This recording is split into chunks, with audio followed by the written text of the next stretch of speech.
What's going on, everybody? What's going on, everybody? What's going on? Let's get the comment thing up here. So we are live tonight with Dirk Peterson from Lost Coast Plant Therapy. If you guys don't know Lost Coast, you've probably been under a rock for a while. They've been around. Pretty much everybody's at one point either used them or uses them. You know, they're very popular in the IPM game, especially for for cannabis growers like us. Dirk, thank you for hanging out, brother. I appreciate you showing up. And Jay, of course. Jay's actually driving to Disneyland right now. We kind of got some wires crossed, so bear with him if he drops off out of frame. His vocals will be there. He's in traffic and stuff. He might just have to pop on and off and et cetera, et cetera. So, Dirk, man, thank you for hanging, brother. Welcome, Dirk. Of course, thanks, you guys. It means a lot, man. I like to have on. We used to do this when I had the groups a couple of years ago. We started doing it. And then we tailed off. We kept trying to push the YouTube, but the group just kept growing and growing and growing and growing. And it became such a, between having a bunch of groups, it became so cumbersome that YouTube kind of was, like out of the question. It just would work and everything else. But Facebook saw it in their infinite wisdom to destroy the cannabis community. I'm sure you've heard recently about pretty much they're just at war with it. They're shutting down groups. They're just taking accounts away. Instagram also just literally just destroying it. Even companies that are, publicly listed, they're going after because they sell, products that are for the cannabis industry. I mean, it's been a debacle. It's a genocide. Yeah, one of my daughters, my blood daughter, she runs our Instagram page. She's the co-owner of the company also, along with my 3 other adult kids and my wife. She says we get canceled all the time or marked, or there's some term she uses, and we don't even sell cannabis. People will put our name or our product along with their cannabis, and we'll get tagged. And for 3 or 4 days, I can't remember. I mean, I'm 71. The terminology with all that bullshit, but we'll get shadow banned or something for a few days and come back on, and we're not even a cannabis company. So I can imagine the shit that goes on. Oh, it's insane. Oh yeah, it's diabolical. Yeah, it's ridiculous. It's ridiculous, man. It's absurd. I mean, I've lost. I got hit pretty hard. It was. I took a bad one. I had just won at Spanibus, the International Cannabis Award for the best social media content for the educational format of the groups. What? Yeah, and 3 days wow, later, 3 days later, Facebook shut us down. Congratulations, and that's fucked. Thank you, man. Yeah, I mean, we focused. Our main thing was, unlike most groups, most groups try to get people in with just giving away tons of shit they can't even vet. They'll say this is fire, that's fire, this company's great. It sounds all well and good when you're getting free shit, but when it comes down to it, I'm not gonna. You want to really be responsible for killing somebody's plants, poisoning them, burning down their house with cheap lights. You know what I mean? I know, man. I always try to, find the best in everything, but I mean, it's just like, at this point, it's Facebook as a company, as a social platform that's supposed to be togetherness and everything like that is just, just dead. It's become such a liberal wasteland, Yep. We don't even deal with it anymore. Chloe says she'll just do perfunctory things, but yeah, it's I don't blame you. Dead. It's dead to us. Yeah. I've completely started over from square one. Yeah. After I lost Instagram, Facebook, I have zero followers and cut off from the community. Like it's been really tough. It's happened to so many people I know of, Dave and Jay. So many people. A dude grows. That happened to them. They had to completely start over. And it's crazy. And Brett and Scotty, I know it's nuts. So yeah, it's crazy. I mean, luckily, I've been with Hydrofarm for a while. I know Hydrofarm actually sells your product as well. And I've been with them for a while. So luckily, the reputation that we have and everything like that. They can take away all the socials, and we just keep coming back, and we're going to be backed by them. You know what I mean? So it's not like we're going to lose out, except for the that community. Like I was using it for mentoring. I've mentored probably 1,000 growers from seed to harvest. You know what I mean? In the last 4 years on here and stuff. So it's like all that stuff coming to an end is what really, chaps my ass. It's unbelievable. It is. It's hopefully they'll break Zuckerberg's hold over Instagram, and somebody with a brain will take over and allow it. Like X and everybody else. That's finally seen. Well, it took literally a miracle over there, but X is nice, but it went off the deep end. It's the Wild West in that motherfucker there. It's the Wild West there. It's the most besides Discord, X is like one of the most confusing things because they just flood your feed with just political crap. It's just political, and it's like and the controls. I don't know who comes up with the way these things work, but it's like the easier the better. Like Facebook was great because a 3-year-old can get on there and actually be able to function easily. You get on some of these sites and you're like, I think I got to go back to school. It's like that. That's 30 years ago almost now. You know what I mean? Like I'm done with school. School's out.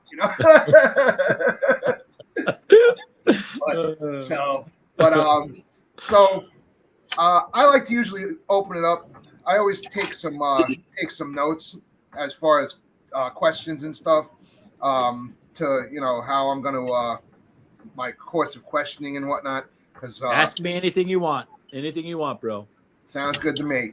So I'm going to start it off with my usual, kind of break the ice questions here. Where the hell am I? Hold on. All right. So these are what I call stoner icebreakers. It's kind of like that whole live cannabis thing here. So my first question I came up with is if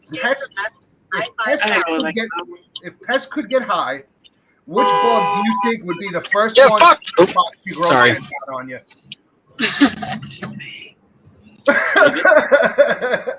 Dave, I got honked at. Sorry. Yeah, I didn't get all of that. The honk. The honk. All right, here we go. Countered that. I couldn't hear it. If bugs could get high, which bug do you think would be the first one to hotbox out your tent and just be like, A rude aphid. I was gonna say aphids probably.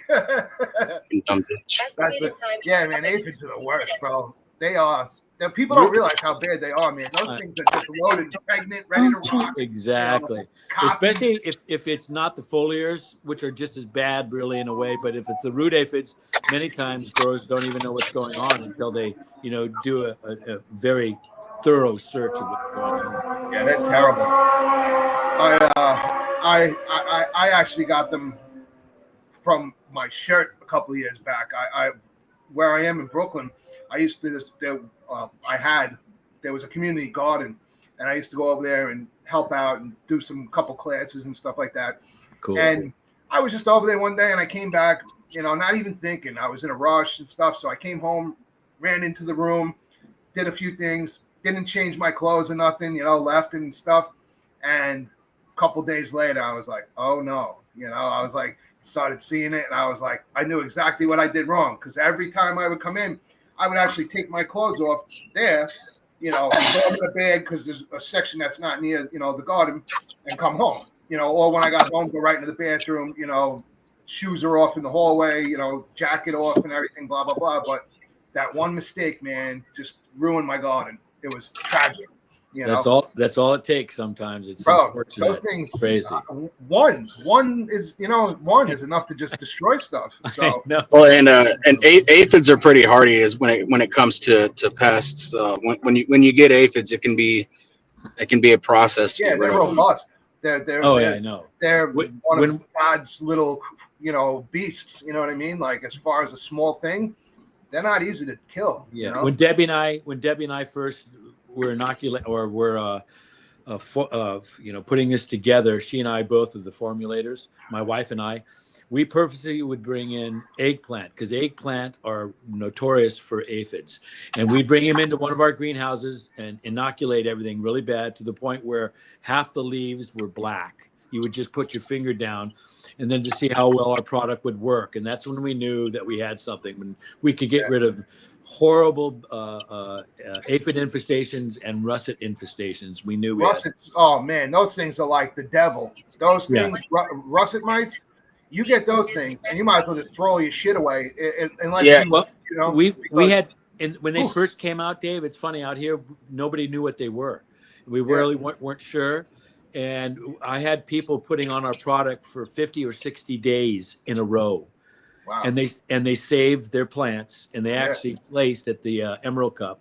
Nice. I think it was second. So they sometimes that insect stress, you know what I mean? Sometimes it brings out just qualities in plants, like, you know, just, you don't want it to happen, of course, but sometimes you know, sometimes it's like one of those things where you're like, man, the plant suffered through it, came back, and you're just like, what the hell? And you can have a plant that looked good, you know, and after it comes back and it's just screaming terpenes, you know what I mean? It's back in the 70s. I mean, I put my first plant in 68, but back in the 70s, we would tie each branch off with a tie, bend it 90 degrees slowly, not enough to make it, you know, break, and would keep it in that stressor position for about 3 or 4 days. Those plants always were the most gnarly. They were because all of a sudden the plants something's happening. We're not growing. And stress will sometimes bring it out. But normally speaking, I don't like stressing my babies out when I grew. You know, we of course we tried experimenting on everything. It's always that's the part of the whole journey. You know what I mean? It's messing with them and figuring out what you can do, what you can't do. anyway, you know. So bend them up is what I say. So so with cannabis, you know, when they stress, they're going to supercharge the entire process. So that kind of goes with what you were saying, Dave. Like after in the recovery phase. Now they've got all this juice that they've built up, eating more, photosynthesizing more, because especially, you know, when they're fighting off pests, once you get rid of those, now you got a plant that's like gone through like training for a marathon. And now it's ready to fight, you know. Like a guy who trains with one of those masks on versus a guy who does without it. You know what I mean? He's wreck you. You know what I mean? Like, very true. So, all right, so here's another one of my my stoner icebreakers before we get into a little bit more serious talk here. So aliens land, right? And they ask you what IPM is.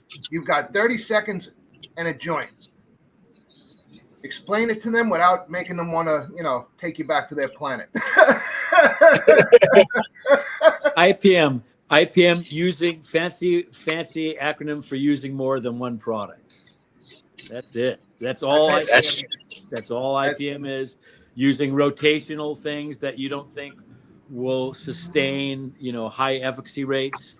And, you know, that's what I did for years. And that's why Debbie and I made our product, because we were tired of using 4 or 5 different organic products with, you know, low efficacy rates, 50, 60, 70% efficacy rate. We have a 95% with ours, and 95% is really high. I mean, that's probably some of the highest you can get. And we just got into the food industry, and they're saying the same things. They haven't seen such high efficacy rates.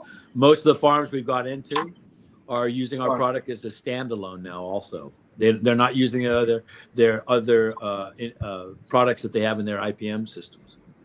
So is that including the hop industry? You guys are into the hop industry as well? We haven't. Not to my knowledge, we haven't gotten to the hop industry, but I don't see why not, because our product works on anything that's grown on the planet. Doesn't matter what it is. But just getting into the food market was really big for us, because we hopefully will be doing about 90% of the processed organic lettuce in the United States, and maybe up to 75, 80% of the organic strawberries. And that's hundreds and hundreds of millions of dollars worth of produce and fruit grown. So we're in the active process now of getting into these different farms, which we're so happy. My heart's still in cannabis, always will be, but we knew big ag would come by sooner or later. Yeah. eventually they, there's nothing wrong with that though. You know what I mean? No, we're happy. No, we've already circumvented probably. I've had the product. My wife and I probably had the product for 14 years, but we've only been selling for the last 7. I just didn't want to sell the product, and in that time, we've circumvented over 30 million gallons of poisons going into the earth. So we're really happy about that. Hell yeah, man! That's awesome. Yeah. One thing that there's nothing worse than when you eat something that somebody grew and you can taste that some shit they sprayed on it in it, because I know the difference. I grow organic, and when I grew vegetables, I grew organic. I never was a fan of spraying a bunch of poisons on it, growing in poisons, all that stuff. And when I go to the market and I buy some of that crap, and on like an emergency, oh my God, I'm like, this is just Dave, it's funny. If you scratch off a layer of crap on it, oh my Lord. When we went to Vietnam the first time, the Vietnam invited us over. They were having problems, so we've been over there 3 times. But the first time I lost 11 pounds in 8 days, and I'm not a vegan or a vegetarian anymore. I used to be. I'm an omnivore, but I don't eat a lot of meat proteins or chicken. But I lost that much because all the farms I went to, I saw all these packets of poisons that were used. They just would use them and throw them on the ground.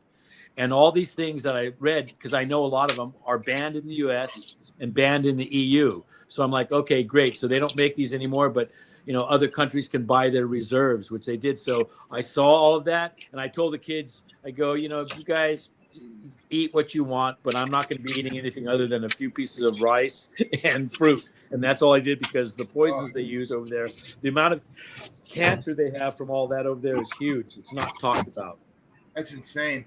Oh, no shit. Well, we're not many better here. They allow whatever the hell into anything here. I mean, it's disgusting what they allow in the food here. I really hope that dude Kennedy really steps in and starts knocking all that crap out of the food chain, because that's one of the good things. He's gone a little insane. I used to be really respective a lot, and I still do for certain things. But when he was the main lead attorney for the defense counsel, he was so cool. But anyway, that's the good thing that he's doing. He's gonna clean up a lot of shit that's in the food and the environment. And thank God he's doing that. Because if he hadn't, it would have been what a loss. I'm so glad that he's pushing at school lunches for kids. That is so big that nobody's ever done anything. A Democrat or Republican. I'm a libertarian, but I'm on the left side of being a libertarian. I'm not on the right side of libertarianism. And that everybody's been doing this for decades, no matter what party's in, just pissed me off. He's actually going to probably do something about the food situation for children. Thank God. Yeah, that's what I say. With the rates, and they wonder why, we have, when I was growing up, when you were growing up, there was no such thing as autism and all these problems. You know what I mean? We didn't have them.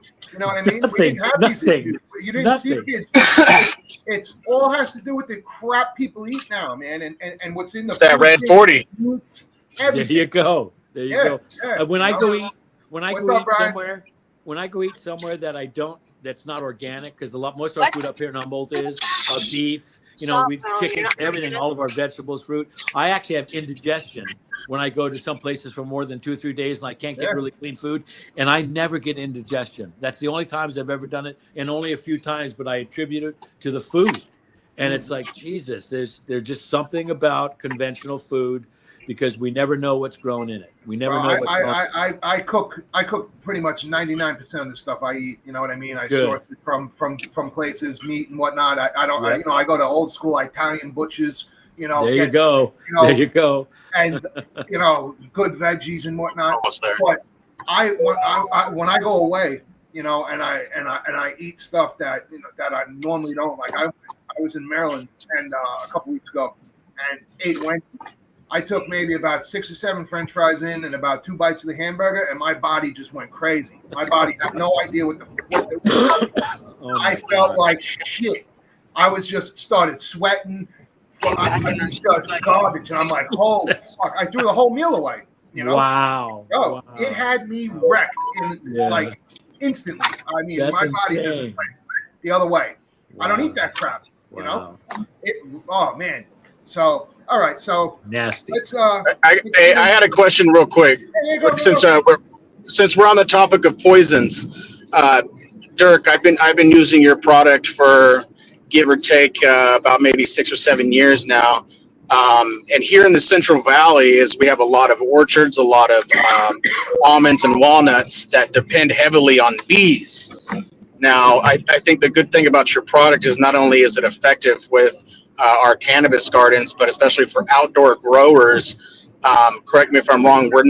We are not impacting the bee population, which is hugely important, right? And from your Yes. product. Yeah, Jay, I'm amazed. You've been buying since we've been selling. I don't meet a lot of you because I knew it was going to take time to sell our product because we came in half the expense of anything else out there. By the way, most of those other companies either don't exist or they've had to lower their pricing because we did come in lower. But yeah, this is the thing. I was shocked when I first was experimenting in some of our greenhouses and outdoors. Bees started showing up after I sprayed. And I went, wow. And then all of a sudden I started noticing praying mantis, which I'd never seen up here in Humboldt County ever, and then ladybugs. So our product actually attracts ladybugs, bees, and praying mantis. And now we have apiarists actively spraying their hives when they have the Verona mite. No, oh God, it's a little mite, not the Verona mite. I forgot the name, but it's similar to that. They'll spray their hives to help get rid of this thing that's So actually spraying the hive. Yes. Actually spraying the hive. The first Well, time in because apiary, beehives get a lot of shit, a lot of bugs in them, man. But well, beehives, it's they that clean them little out, but mite. they get Yeah. mites and It's shit, that right? little mite that gets on their back. So, but anyway, you could spray our product. Our product is so safe for pollinators, so safe. And being in the Central Valley, like you said, we just did for the first time a non-cannabis event, Ag World. That's huge in Tulare, right? That's a Oh yeah. gigantic thing. Now we have orchards and row lettuce and all that type of stuff contacting us now just because of that one show. We're going to start going there, and we're so excited. We're so excited about that. I have a question about California with your product and whatnot. Now, do you have to change the way it's registered and whatnot? Because the bees are registered as fish in California, correct? The bees? Bees are actually considered by the state of California a fish. I have no idea. Yeah, I have no idea. I was wondering if because of that, yeah, that state of California labels bees as fish. No bullshit. So I was wondering if we're stupid out here, so if they have to, if a product like yours would have to be, switched or something because if it's a fish, technically, if it amphibian, kills it, you know what I mean? Like, amphibian and fish are products safe with. That's what's so cool. Yeah. I actually bought a large tank and experiment for a long time with many different types of fish besides what's out there, and would put in 3 or 4 tablespoons at a time, 5 tablespoons, to the point where it's like, wow, we don't have to do this anymore. But yeah, our product is safe around amphibians and fish. Awesome. And children, 8-month-old kids, doesn't matter. People are spraying the backs of their cattle. We have horses, but we don't have flies because we live on the ocean here in Humboldt. But people are spraying their cattle with our product to get rid of black flies in Tennessee and places like that. It's crazy. Oh yeah, the flies are bad out here. Yep. So, here's a question that comes up a lot, and people argue about it with different products and this and that. Can Lost Coast be sprayed deep into flower? You could spray Lost Coast last day of harvest. You could spray now Lost Coast post-harvest. The first grower that called me up about 5 years ago, almost crying, going, I have powdery mildew. I hung my crop up, and there's powdery mildew. We left for 2 days, had somebody in charge. They didn't know what they were doing. And he goes, I sprayed your product. And I almost yelled at him. And he goes, whoa, I have to let you know, it came through. It worked. And the important thing is, this guy was legal. Then they tested at parts per million, right? Not parts per billion, which is what it is now. And of course, we pass 100, 200 tests a week at parts per billion. But it passed that parts per million back then. And now we know it passes parts per billion post-harvest. And like I always tell people, who in the fuck wants to spray any liquid on their cannabis the last week or two, let alone day of harvest or that? And I'm saying, if you have to do, it sucks. But our product does work. There's no terpenal damage to the point where we could tell, and there's no cannabinoid damage. We've had more than a few testing facilities tell us that farms that have gone to just using our product, they no longer have IPMs with 3 of our other things, which our product does do well in IPMs. If people are still stuck with it, our product works great with that. But they said terpenal and cannabinoid counts were a little higher when these farms that they've been dealing with dozens of times came in and just used our product. So that kind of made us feel good. And our Hell product yeah. doesn't increase that. It just increases the stressors that people don't know they have. Insects, Yeah. fungal, mildews, things like that. Still a little bit that will affect the outcome. But yeah, Dave, long story short, our product does work day of harvest, which is fucking amazing. That's awesome, dude. I know. Listen, you can't. I gotta agree with the powdery mildew. It annihilates powdery mildew. Yeah, well, hey, Jay, that's why I made it. I moved from Southern Humboldt, which is where all the growing is mainly done, about 25 years ago to the coast, and we live on a bluff just about a mile from the ocean. I mean, it's ocean weather, and we're about 250 feet above the ocean on a bluff. I got powdery mildew ever for the first time that I can ever, for years I was using it, 5, 6 different things that only kept it at bay. It wasn't until about 10 years later that we decided that we needed to come up with something else. And it took about 2 years to do it. But yeah, it kicks the shit out of powdery mildew. And once you spray it, and you spray it weekly, the new paradigm in growing in all 5 continents, all 47 states, weekly maintenance, food, flowers, cannabis. Let's say you have you get some clones, you come around and you got a mite infestation. Not bad, but you're noticing the damage, you're seeing them, you're killing them, et cetera, et cetera. How aggressive can you get with them from the jump? You know what I mean? Like, if you needed to knock these things out, if you had to tell somebody, like, can you really get on it like daily, or is it something that like weekly? Like, can you put the hammer to it if you need to? You could cut a clone, dip it in our product, and put it in the substrate that you're growing in, rock wool a lot of times, soaking in our product. So it doesn't do any damage. You don't have to really do any more stronger protocols than that. You could spray roots directly with it without harming the filial root system on plant. Yeah. So we were shocked at that. So yeah, it doesn't matter. The smaller the plant is, you can spray it with 1 or 2 ounces. You can use up to 6 ounces per gallon of our product. Wow. 6 ounces. I've never talked to anybody in the world. I probably talked to 4,000 or 5,000 growers now in the last 6-7 years that have used over more than 3 ounces just for a few sprayings to get things under control. Because if you have a bad bug infestation, we like people spraying Monday, Wednesday, Friday, Sunday, and then the following Tuesday. Every other day for 10 days. That takes care of the majority of insects from egg to adult and the pupating and all that. And if it's just mild, we'll have people spray it twice a day for 3 days. We'll have somebody spray it 3 times a week for 2 weeks. Our product can be used in a multitude of ways. It's a very malleable product. 100 growers, I always say this to everybody, 100 growers will put our product on 50 different ways. Like I said, we had somebody put it on for 50 or 60 days in a row, and they still passed. And it won, like, I think, second at a cannabis event. So we were shocked at that. That's huge.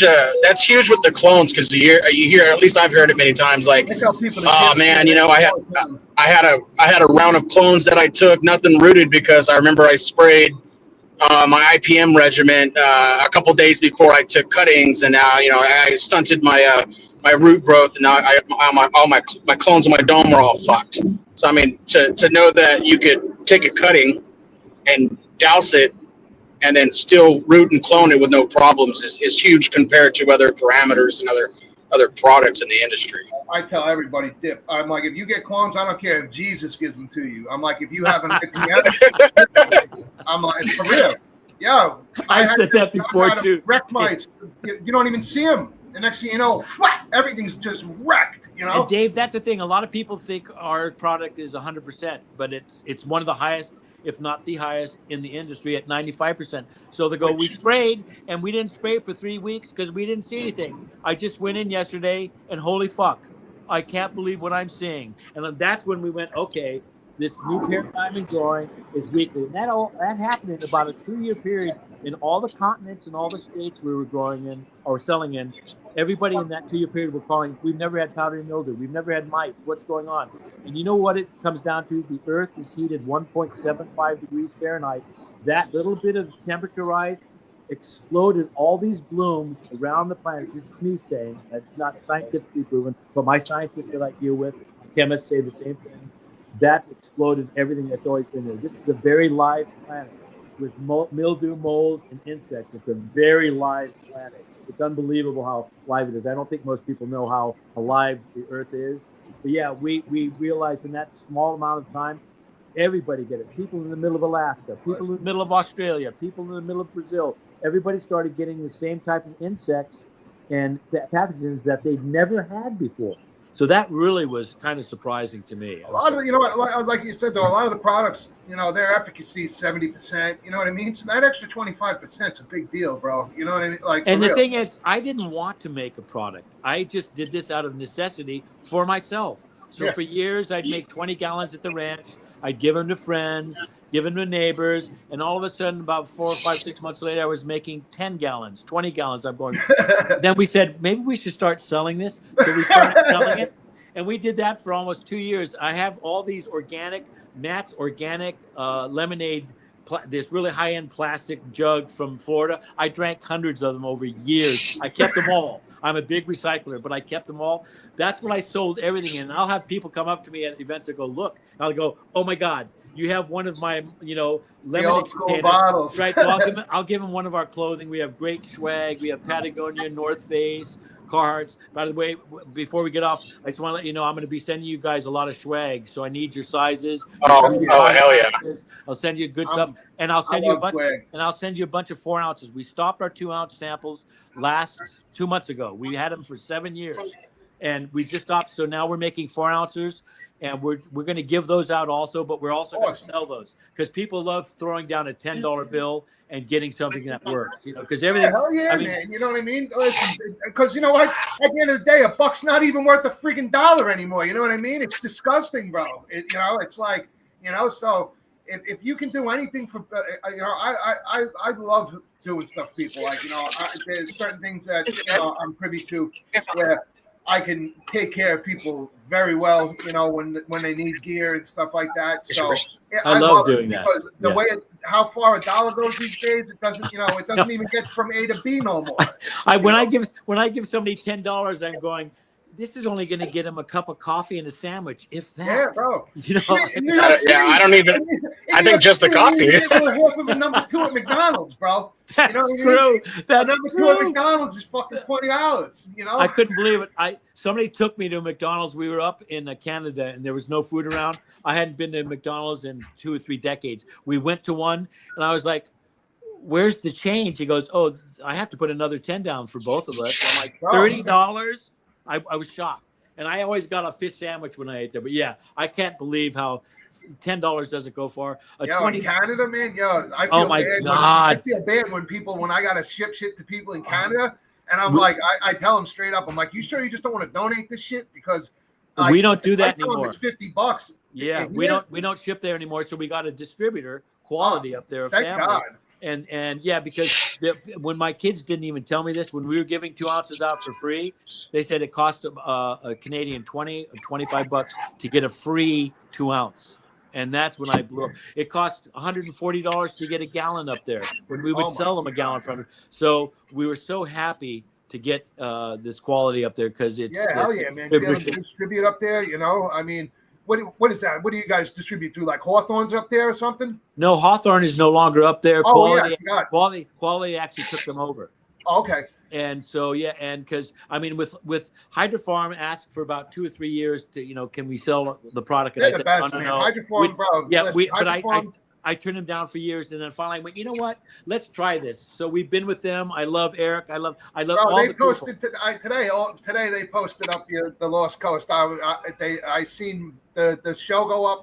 They posted up the show, and then the Lost Coast popped up too. I was like, oh, that's cool. I was like, yeah. No, we're really happy with Hydrofarm. That's cool. Yeah, I've been trying to get them to sell up in Canada, but it's been over a year, almost a year and a half now dealing with them and no orders. But we're fine with that. We're fine with that. It's no big deal. I mean, it'll happen sooner or later.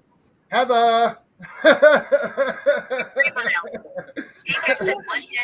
Disneyland Drive, Mall Road. All right. So here's a question: are there any with using the Lost Coast? Are there any synergistic effects? Like if people say, "Hey, use sulfur or something," people use a lot of different things. Let's just say.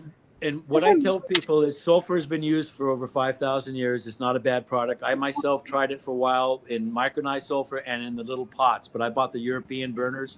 I just didn't like the way I couldn't be in the room or the greenhouse when I used sulfur like that way. The re-entry interval REIs were like an hour. You can use our product with sulfur or with anything else. Our product works great in the standard IPM. But what I tell everybody is this: with your own eyes, I'll give you all that you need. Even a big farm, I gave a pallet out. I'll give you all that you need to show you one quadrant with our product, another quadrant with what your IPM is, including our product.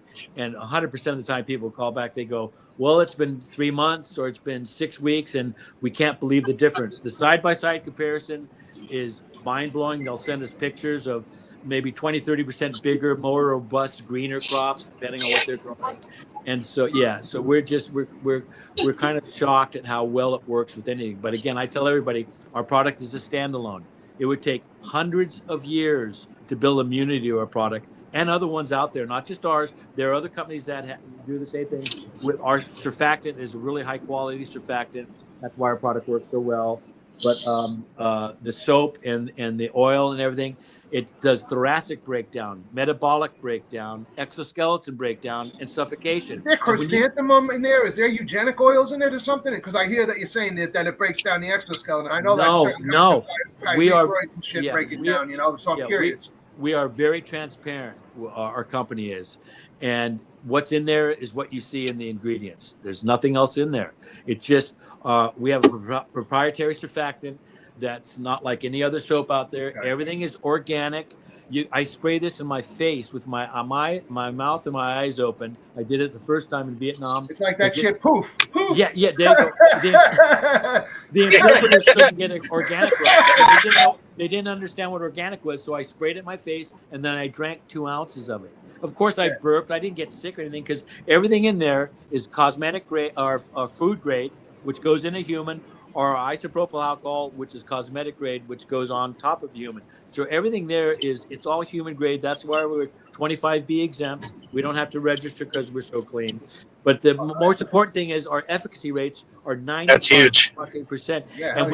And when commercial food growers are getting a hold of us going, what is this fucking hippie juice?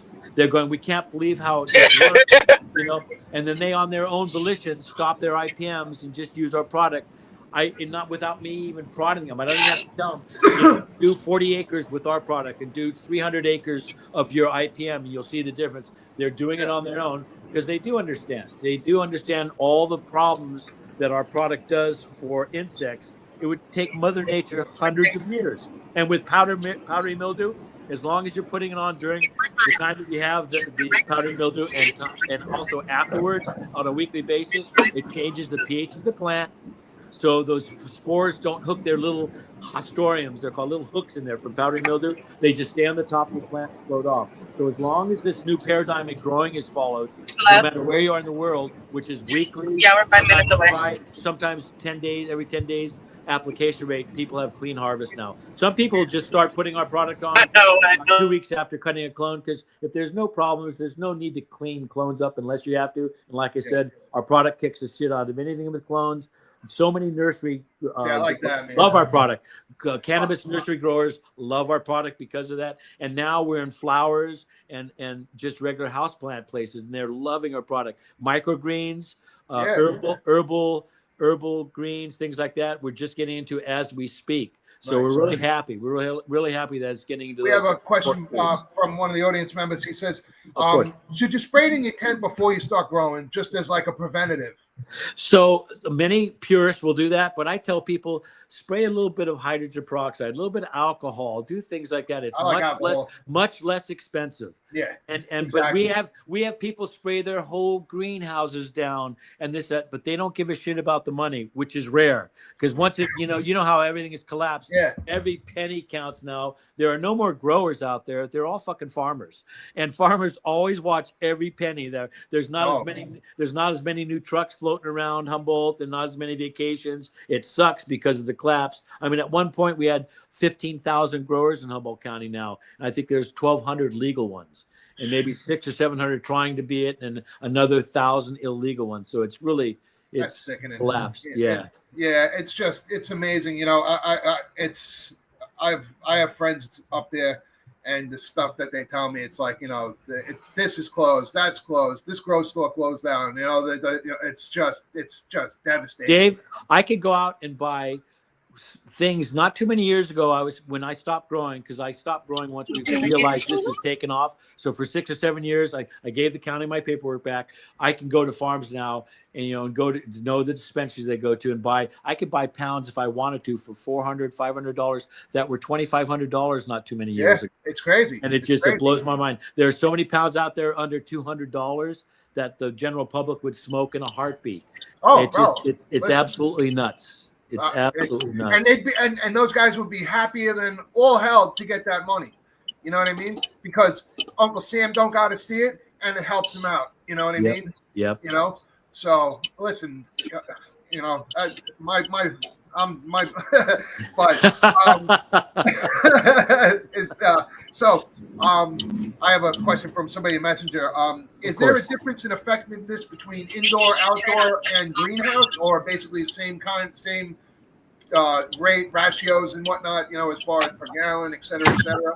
You know, on my ranch, I did outdoor, indoor, greenhouse, and it was fine. I started on the greenhouse, indoor, and then went to the what's our hotel called? Majestic? Greenhouses, and then went to the outside Majestic fields. Same thing, inside, outside, doesn't matter. Deprivator, greenhouses, it's all the same. Depending on the severity, again, you use more for a few times and then back off. I mean, if you go to YouTube, things like that, you can't lie or bullshit anymore about products or anything on the internet. I mean, you can, but you get called out really quickly.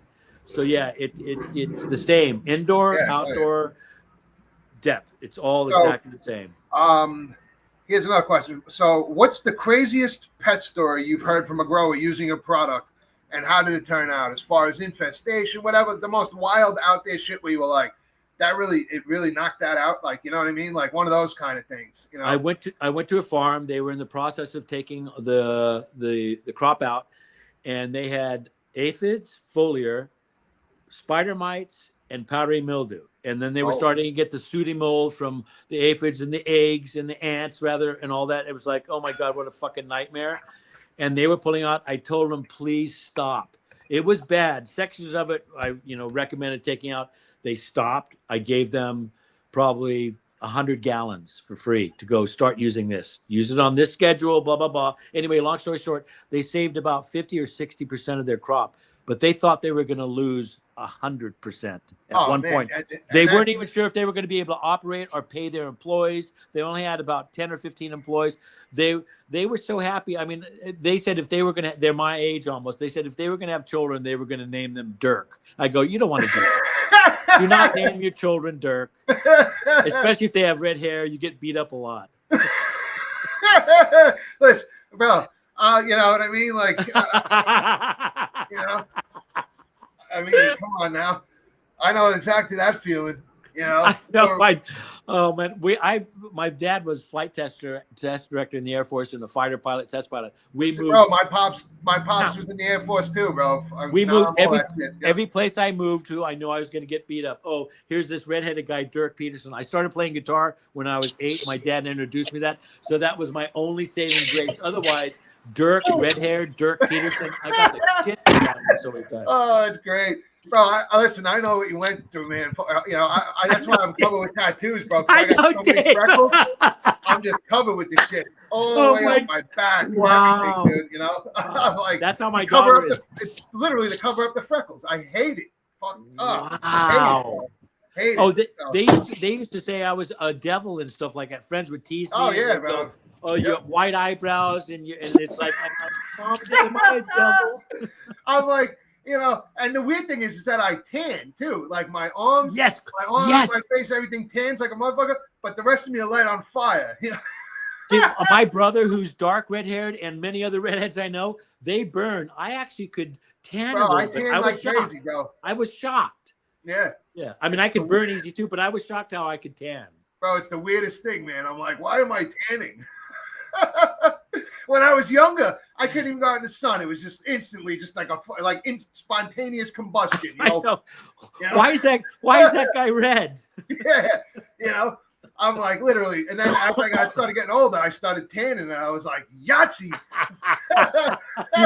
I used to love it. I mean, I'm pretty vain, and I used to go, I'm going to just get my shoulders, my arms, the top, my face, definitely, and then I'll gradually introduce. But I was so vain. I would always get sun because I could know I could tan. Yeah, and so many friends, not even redheads, would burn the shit out of it. But I was lucky. I don't know why. My arms get dark. Like you can see like with my tattoos, like in between, like they'll get like Italian dark. They'll Italian look like dark. Puerto Rican almost. Like my Puerto arms. Rican. There you go. You know? Wow. Yeah, Wow. it's crazy, bro. Wow. But I'm also a commercial fisherman, so I'm out in the sun constantly. Like I work more at night now as I got older. You know. Wow. But, Dave. Wow. Yeah. So I'm on boats. You know, it's 100 with the ship bouncing off the thing. Oh my 20 degrees, and I'm just sitting there like drinking my iced tea. You know, just relaxing. Yeah. So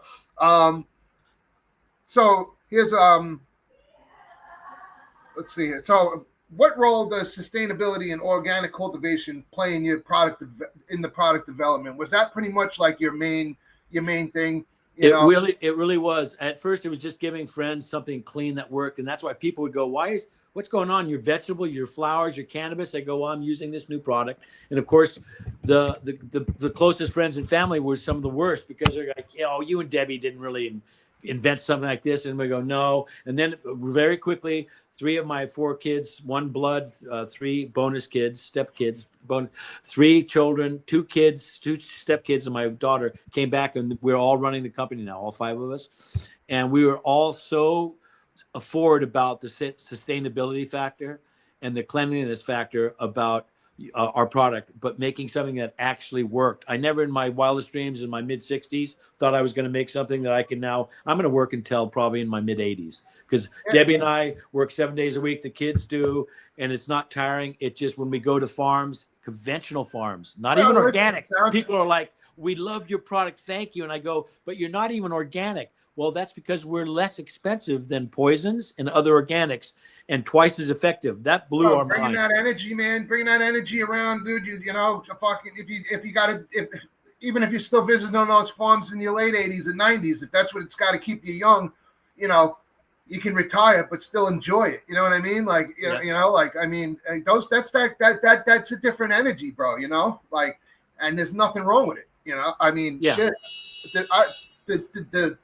When you get around all that just growing and green and stuff, it's just even in the city when I do it, when I pop in the gardens and everything like that, you know, like the Department of Health over here has a garden that I help them with. And cool. It's just such a different energy, man, you know, like you didn't forget your just everything almost, like it's one of those kind Dave, of things. That's so cool. Dude, You know? I'm so impressed with what you're doing and what you've done. That's so cool. I had no idea. I had no idea that you were going to be like this at all. I'm definitely coming out. Bro, New England was the last place we didn't get to go because of COVID. That's the only place in the United States. But now we get most of our calls from there because now we can start selling in New York, obviously Massachusetts, Maryland is coming around. But I'm going to come out and see you. I can't wait. Well, listen, man. The way when we started doing this shit, like when I started doing Facebook and stuff like that, I'm sitting there and I watch all these other dudes doing these like YouTubes and stuff like that, and it's like watching just robots. They're just so boring. Nobody says what they want to say. They're just like, you know, it's like watching fucking paint dry. And even the interviews they have and stuff, you can just see how awkward it is and shit. And I'm like, I'm never going to do that, bro. I'm never going to not be who I am. I'm loud. I don't give a fuck. I'm from New York, you know. Of course.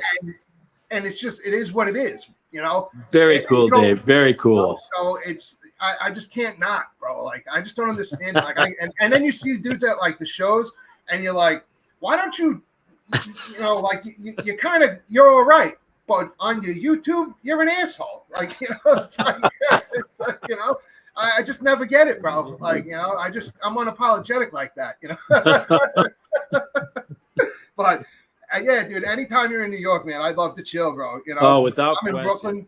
You know, I'm not up in the, you know, the sticks and not like that, you know, but I know. Well, you know, most people think that New York is just New York City, and they don't yeah, realize no. how Bro, rural I'm from and Long how Island. what. Yeah, there you go, Long Island. You know how many growers from Montauk, Long Island, all those places out there came to the Humboldt in the early '70s. There are Yeah. so many New Yorkers out there, and they still haven't lost their accents. I love it. I fucking love it. They haven't. Bro, And in 50 years, in 50 you know what's years, crazy? This is how I hooked up with Hydrofarm, right? I had just some shit happen and whatnot, right? And wound up losing a bunch of equipment, right? So I wanted to start doing the mentoring and shit like that. You know, I had my apartment had gotten robbed. Let's, you know, everything stolen. My entire grow. I had a grow in the basement. They stole the whole fucking thing. You know, fucking probably $250,000 a year operation. wow, you know? wow, Right? Fucking gone. Oh, wow. So I wanted to start doing the grow again. I was down. You know, I hadn't grown for, you know, I had just had a couple of mothers that I was keeping. They got stolen. So I had one fucking piece of a branch of a plant that they left that fucking must have gotten knocked off, and it was a mimosa, right? So I didn't have anything, no lights, no nothing. So I wound up grabbing a light. And then I'm like, you know what? I'm like, I'm going to call Hydrofarm, right? So I called it, just go online. I grabbed the phone number, call Hydrofarm. Some dude answers. For whatever reason, he was like an intern, and he answered the phone. Wasn't even supposed to. It should just go to voicemail. You know how Hydrofarm is unless you have somebody's number, right? So this dude answers, and I'm like, yeah, you know, and he's like, what can I do for you? So I'm like, just don't say nothing. I'm like, just listen to what I got to tell you, right? So I just start throwing it at him, you know, blah, blah, blah, blah, blah, blah, blah, blah, blah. So Heather grew up in Brooklyn. Her parents are from Brooklyn, right? Oh, wow. So she just happens to run into this guy who answered the phone, and he's like, yo, he's like, aren't you from Brooklyn or something like that? He's like, this fucking guy called from Brooklyn. He's loud. Fucking guy. You know? She's like, he's loud, you know, blah, blah, blah. And, you know, I think you might want to call him back. So Heather's like, the only reason I called you back was because you were from Brooklyn. She's like, other than that, she's like, I would have never called you back. She's like, but I was curious. She's like, I was curious because of what he had said about the way you know, because I was just like, imagine that this is how I picked up the phone, how we're talking. You know, I'm just like, yes. yeah, fucking, blah, blah, you know, fucking, you know, I'm over here now, you know. So she thought it was, you know, amusing because of her parents, you know, being from here, and they moved to Cali when she was, you know, in her, you know, probably early teens or whatever, I think it was, or something. So it was just the fit was perfect, you know. So she called me back, you know. I told her, you know, what we were doing. I had opened up the Facebook. Literally, I was still growing that piece of the plant that had broken off. I called it the little clone that could, series, right? So I documented in the group and stuff like that, and the group just went, you know, through the rough. You know, within the first week, I had 5,000 members. You know. Wow, Dave. Wow. And, shit. Opened up another group, this and that, you know, and everything was cranking, and then won a couple cups, and you know, they backing me all the way. I was using their products, so it just the relationship kept evolving. The Gold Cup, this one behind me, I actually won it 2. That's me on the thing. I actually won it 2 years in a row. Oh my god! Yeah. Very cool. So Goat Cup, cool. But so I had talked all this shit when I first had called Hydrofarm. I'm like, you give me 3 years, I'm like, I'm gonna win your cups. I'm like, I'm gonna, you know, just all New York and throwing it all at them. You know what I mean? I'm like, I'm gonna win cups. I'm like, awards, all sorts of shit. You know, this is how I'm telling Heather when I first talked to her, just like, you know, right? And she was, you know, because she's like, you know. Me and her have just right off the rip. It was like we knew each other for 50 years, you know? Yes, that's so cool. That's so cool. So I kept my word, you know what I mean? And after I won that next big one Facebook stepped in and was like, nope, you know, even though I won it with their platform too, bro, you know? Wow. Yeah, it's crazy, right? Wow. That's how fucked up they are, man. Like, I'm like, you know, and I even wrote to them, like, you know, and I was like, you know, like, to as many different emails as I could find, and I'm like, listen, I literally just won this award from building a community, communities, and then expanding the reach all over the place. You know what I mean? Doing the right thing for people, blah blah blah. Yeah. And it went to the pinnacle where somehow we were fucking nominated, which I didn't even know. And this is at Spanibus, and next thing you know, I get a fucking email the day after Spanibus. You won the International Cannabis Award thing. 3 days later, boom, gone. Wow. One after the next. Bop, bop, bop, bop, bop. All the groups, just one after the next. Yeah, it's crazy, bro. Wow. Unbelievable. Crazy. So, but it was one of those things, man, with just being just not acting like somebody different, man. Like, I don't care. Like, you know what I mean? Like, if they didn't like me and they didn't, and they said no, oh well, shit happens. I keep moving. I deal with it. But it was just funny. It was literally the luckiest thing ever, because they don't have influences. They pay Cushman, they don't even pay him no more. I don't even think he's influencing for them anymore. But that was their influencer. Wow. Yeah, but Dave, people like us, we pretty much are the same to everybody. I don't care if you have a huge company or if you're just a stranger on the street. I'm the same to everybody. Man. It's easier to live life that way. You don't have to live any pretense or anything else. So I'm virtually the same. In a boardroom, I'll say the weirdest things. It doesn't matter. I mean, my kids kick me under the table, but yeah, I'm myself no matter where I go, no matter how liberal or how conservative it is. It doesn't matter. Listen, you're like I tell the most important thing I ever learned was this too. You never break your word and you never break your balls. You know what I mean? Two of the most important things.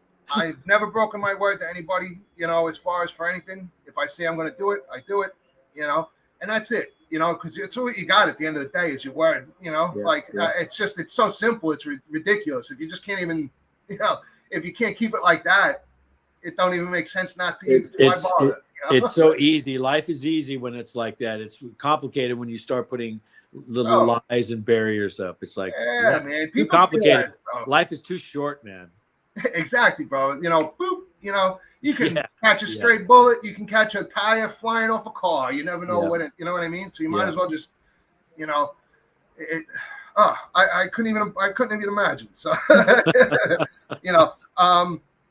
So we went over this one. This is another question somebody had was, do you work directly with growers for field testing and feedback? And we're actually at the Cornell University, their world famous ag department.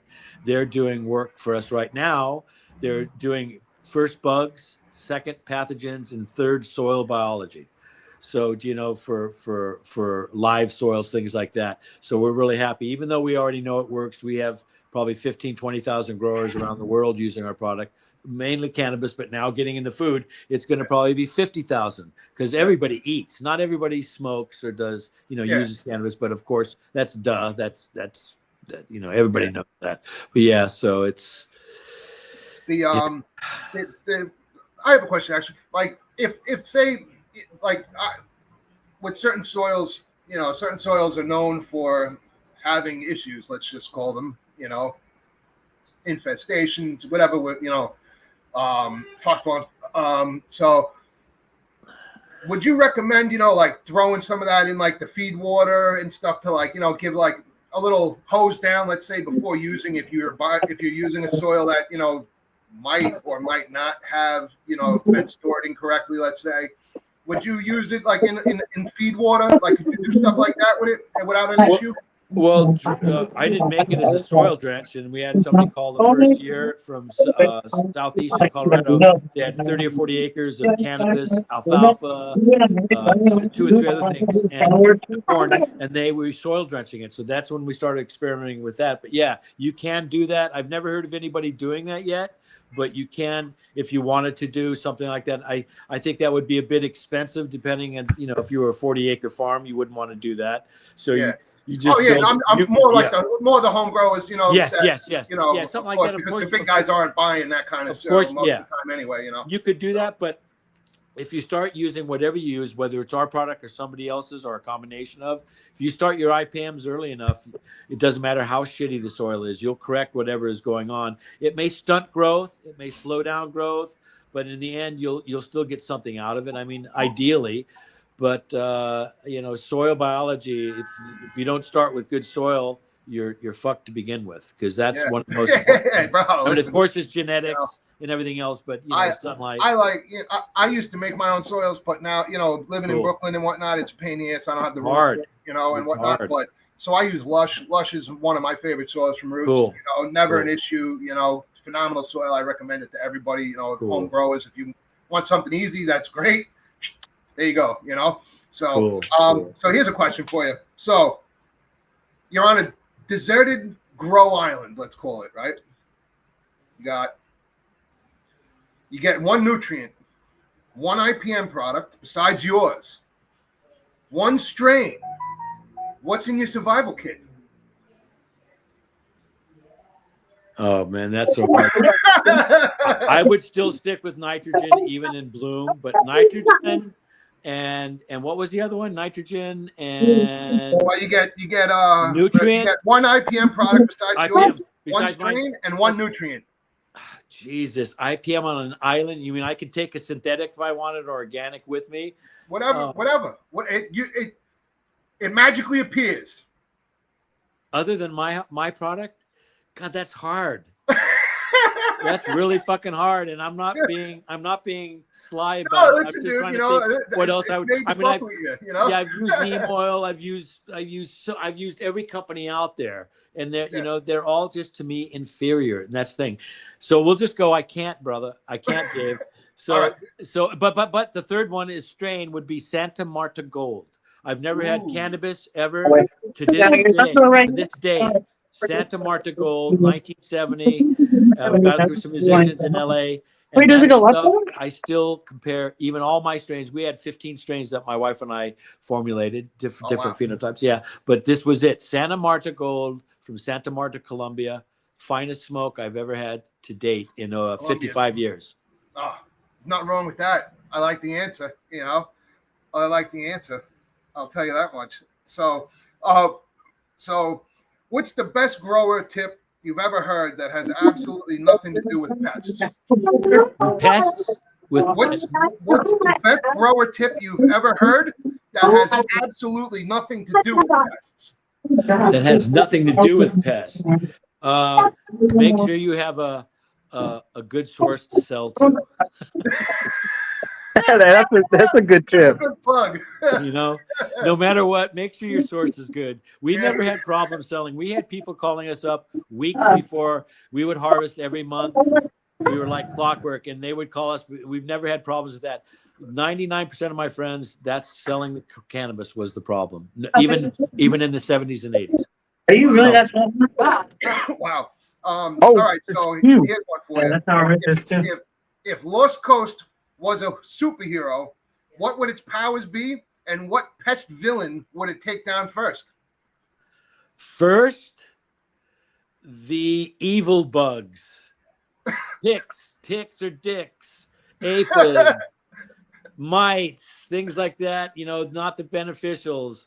That's what I would say to that. And, I'm just, these questions kind of, my mind goes, what the fuck? What was it again? I told you it wasn't going to be a normal interview. I love it, Dave. I'm coming back. I'm going to do another one with you guys. Hell yeah, bro! You're always welcome back, brother. Of course. I have so many stories. I'm trying to get out to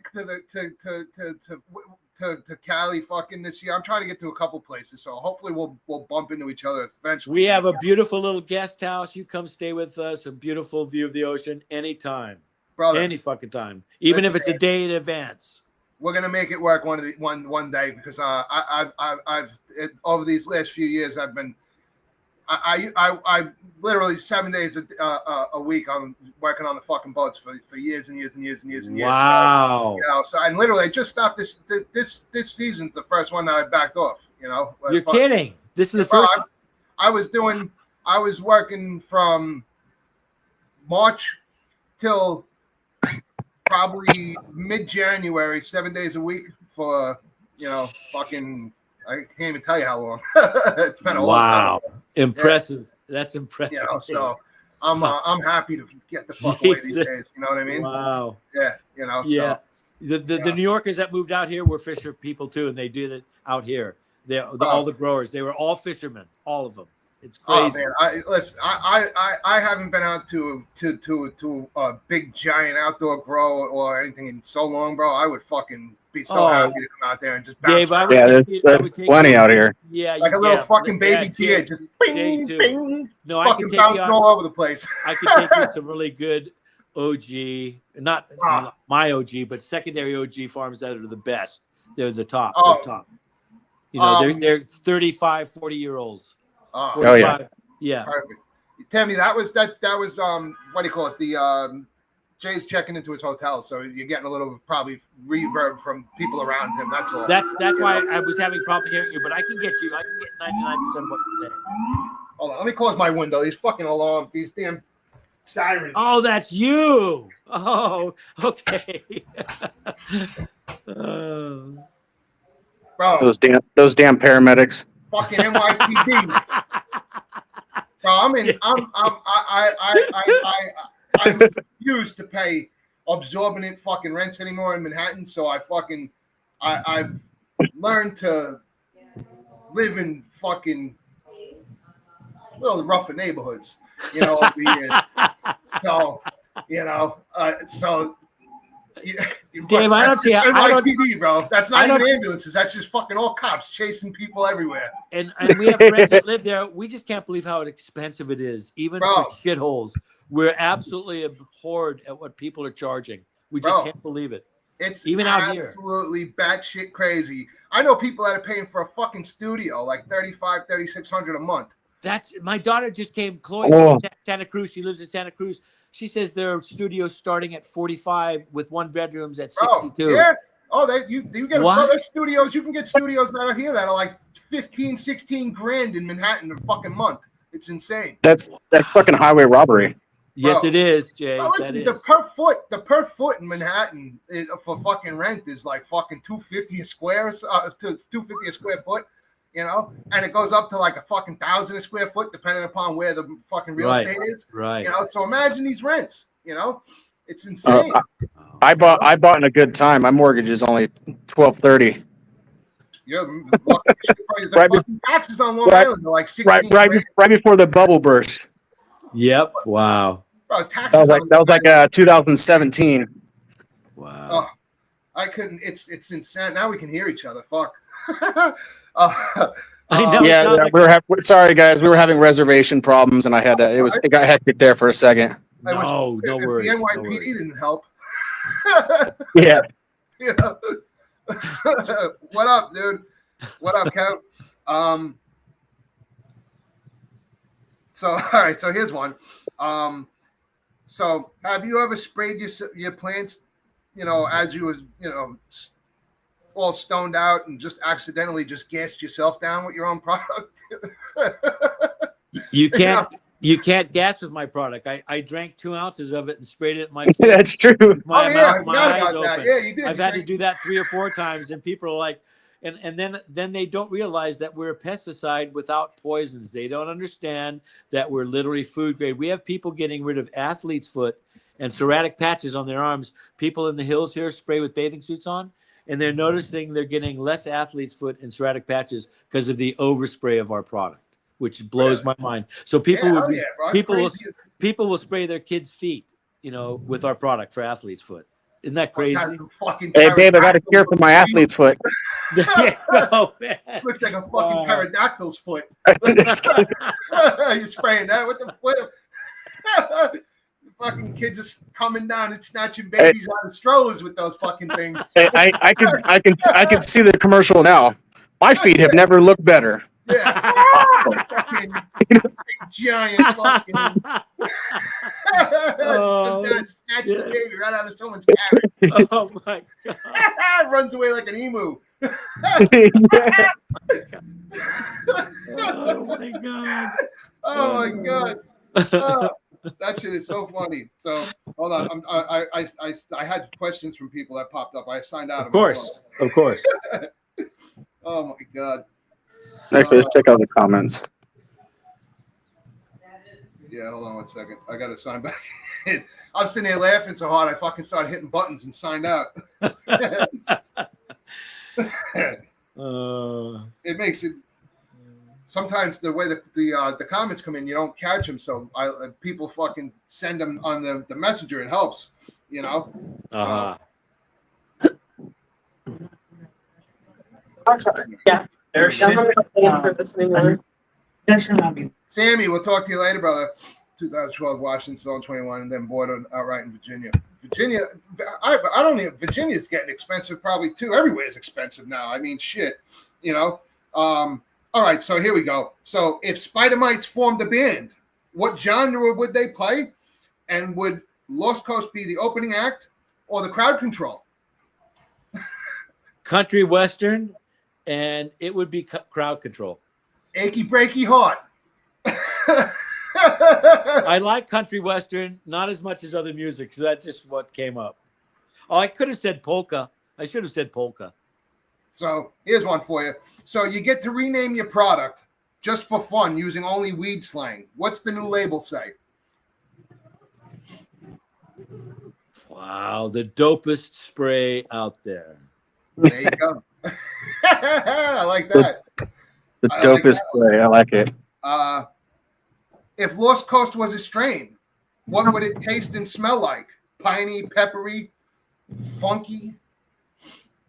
A melange of all three.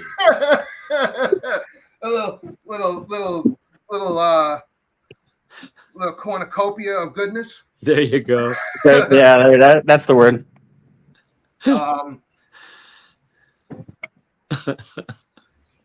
Aliens beam down into your grow. What's the one thing they'd point at and ask, what the hell is that? The size of the plants. Hell yeah. Be like, my plants are out of this world. See you later, Grays. They thought it was the Great Barrier Reef, so they came down. There you go. So you walk into a room full of stoked plants after a foliar of Lost Coast. What music are they listening to dry off? To dry off. Oh my gosh. Wow. Shake it up. Wow. God. And I'm a musician. I should know something like this right fucking away. The Beach Boys, we'll do Beach Boys. I like that. All right. something in the Beach Boys, man. I just kind of went off. Wouldn't it be nice if Music, we God. I love these questions. Yeah, I told like you, that. ask me anything. I can see I that. told you, ask me anything. So if plants could talk, what would they say to you after they got sprayed with Lustros? Appreciating the therapy that they got. It is therapy, man. You know, plants, you don't realize that they need, as much as they give us therapy, they need it too. You know what I mean? So it's always good. A little spritz of love. Yeah, so many people will call back and go, my plants are standing straight up, the leaves. I haven't seen them do that before. They go, they probably got rid of stresses that you had. They don't have anything on them that are keeping them down now. Yeah, so many people We should just say get the their room plants are door, so babe. It's no upright different. right after spraying our product. Nice. Yeah, which is So, cool. well, this one I don't even know what the hell that is. Spray me, Rhonda. I love this Brian Fout. Spray me, Ron. Yeah, buddy, that's exactly it. Somebody's thinking. Are you guys going to take a break tomorrow? Come back to the room? Yeah, you guys want to? We're not, but No. if you want to bring her back. Lost Coasts hosts a sesh with their customers. What 3 strains do you roll up to match your product's vibe? Ooh, oh my God. Blue Dream. Where's the button? Blue Dream, Cookies. yes. Blue Dreams. I like Blue Dream. And And Pure Fruit Lotto Kush. Pie. And which one? Pure Kush. Nice. I like that. Yeah, we had a beautiful Pure Kush plant for a long time. Let's see here. Would you rather fight 1 aphid the size of a pit bull or 1,000 thrips with nunchucks? 1,000 thrips with nunchucks. I like that. That would actually kind of be fun. I I'd want to hit myself right in the fucking balls. Take me right out of the fight. I'm just no way. So you get one pest to erase from history, never to return. What's the first one you cancel forever? Forever. Forever? Oh, spider mites. Those things, man. Those things. Let me tell you, when those fucking things, it goes from shit to shinola real fast. Yeah, and the webbing and all of that. It's such. You have to do a little bit more work when you've had that much of an infestation level. That's why spider mites. We really don't need them. Those things are I knock on, wood. I've never I will had to too. deal with that fucking nightmare, but I've seen and dealt with it for other people, and man, it's just horrible. You think brutal. you're winning, and you come back, and it's just brutal. like, it's what, brutal. So Brian Fountain wants to know, what do you think about electromagnetic pest control and all that kind of hokum? The efficacy rates are lower. We have facilities that do use that, but they still will get infestations. They'll still get stressors, but they'll use our product still. And it's like they invest a lot of money into these, and they just, Mother Nature is strong. You have to hit it with multiple modes to be able to knock down something and keep it at bay. Yeah, let me tell you, man, there's nothing worse than having to deal with that shit, because you just might as well just stop the grow. You know what I mean? At that point, if you're dealing with a bad infestation, it's just dead time. You know what I mean? It's just time that you're just not getting back. And overall, anytime you take away from the plant just moving forward, it decreasing yields. You know what I mean? It's just everything. Start fucking checking them off. You know what I mean? Like it's the very worst. disheartening. It is. It is. That kind of brings up a point that I like to make with bigger farms and bigger indoor grows. People love to go, and I get it for the most part, is automation. But one thing I have done besides the IPM with adding Lost Coast for the last few years is I don't go automated. I still hand water. I'm still up in there with the plant. So to me, for someone that, especially experienced grower, to get an out of control infestation, it's kind of lazy to me. To me, if you don't notice that early on and you're getting a huge major infestation, you kind of asked for it. Yeah. No, we were growing 4,000 or 5,000 plants, and Debbie and I would still go to every single one like that. Yeah, bro. I'm like, and we had automation, but we decided not to use it. We like being around each of the girls, no matter what they were. If I was digging, my plants would bring me up on assault charges. You know what I mean? Fucking, because I'm all over them. You know what I mean? Assault charges. Yeah. If sweat shit, dude. I'm all over them. I got my hands. You need to take a sexual harassment course. Yeah. I'd be reported to HR. HR without question. I'd be reported to HR real quick. HR violation. So what's something your plants would say behind your back when they think you're not listening? What would my plants say? Oh, you come to us too much. Leave me the fuck alone. Exactly. My wife would always go, it's amazing how much time you spend in there when you're not doing anything. But I really liked it, whether it was outside, a greenhouse, or inside. I would just spend a lot of time. I did different things that most conventional growers wouldn't do. That's for another time. I mean, we could talk for hours about the different things that I experimented with in growing. Oh, sure. Had to learn by myself. There were no books or anything else out there at that time. So, but yeah. That's that. How I figured it out. I literally figured it out. Like I didn't have a lot of people that grew. When I was really young, me and my brother fucked around and grew a plant. And messed around with using fucking different kind of IV bags and shit like that, So I messed around a little bit when I was younger. Once I got to where I wasn't, at home and whatnot, I started fucking around. Didn't really let a lot of people know about it, because my friends would have fucking came and just cut that shit right down in the middle of the fucking night and been like, we got your weed, So I just, kept it really low key in my shed, and stuff. But for years, I literally figured out most of the shit on my own, by just reading about other plants, because I grew shit in my backyard and stuff. And I'm like, well, if it works for this, like, why wouldn't it work for that? You know, I'd take away this, add that, blah, blah, blah, blah, blah, and just came up with it, and then started going when the internet fucking came around.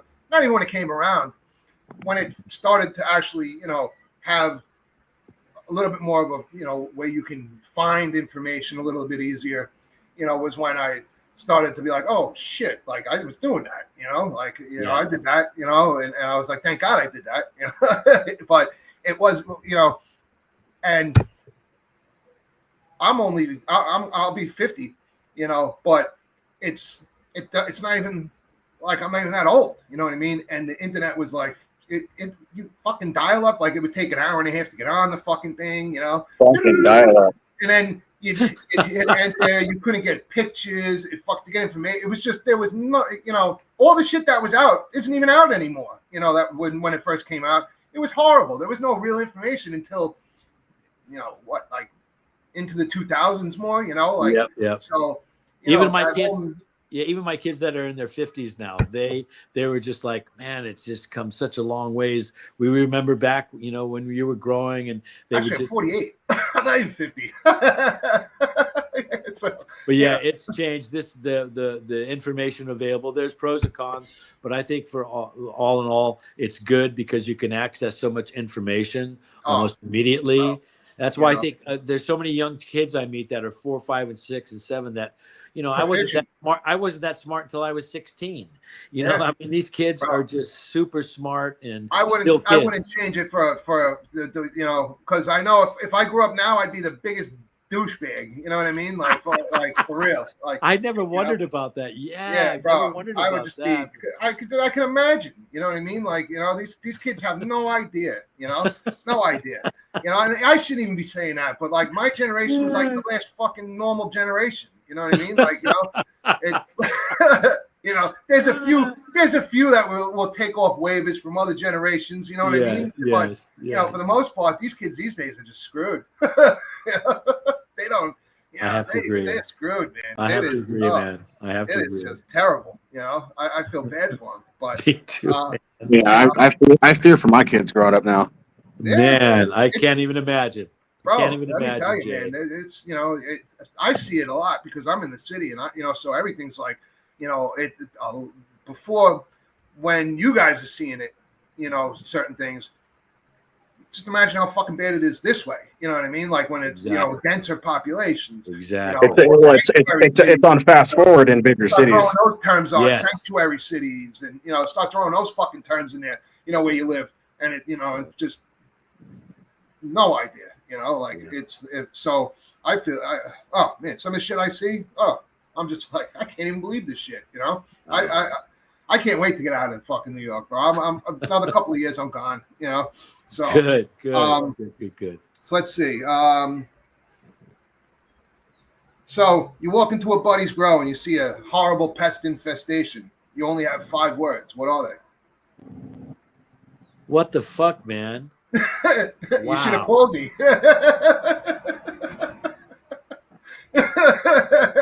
I've only done 4. What the fuck, man? Wow. There you go.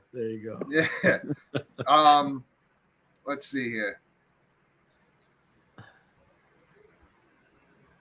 Let's see. Hold on.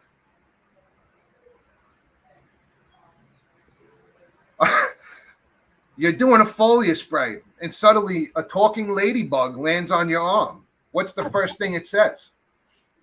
Thank you for cleaning me. There you go. Hey, what are you doing later? Yeah. All right, Jay. X-rated entomologist there. There we go. All right, so you're in your grow room, you're trimming for hours. You get lost. You've got Lost Coast misting in the room. Your playlist is on. What's the one snack you want to appear right in front of you? Ooh, peanut butter pie.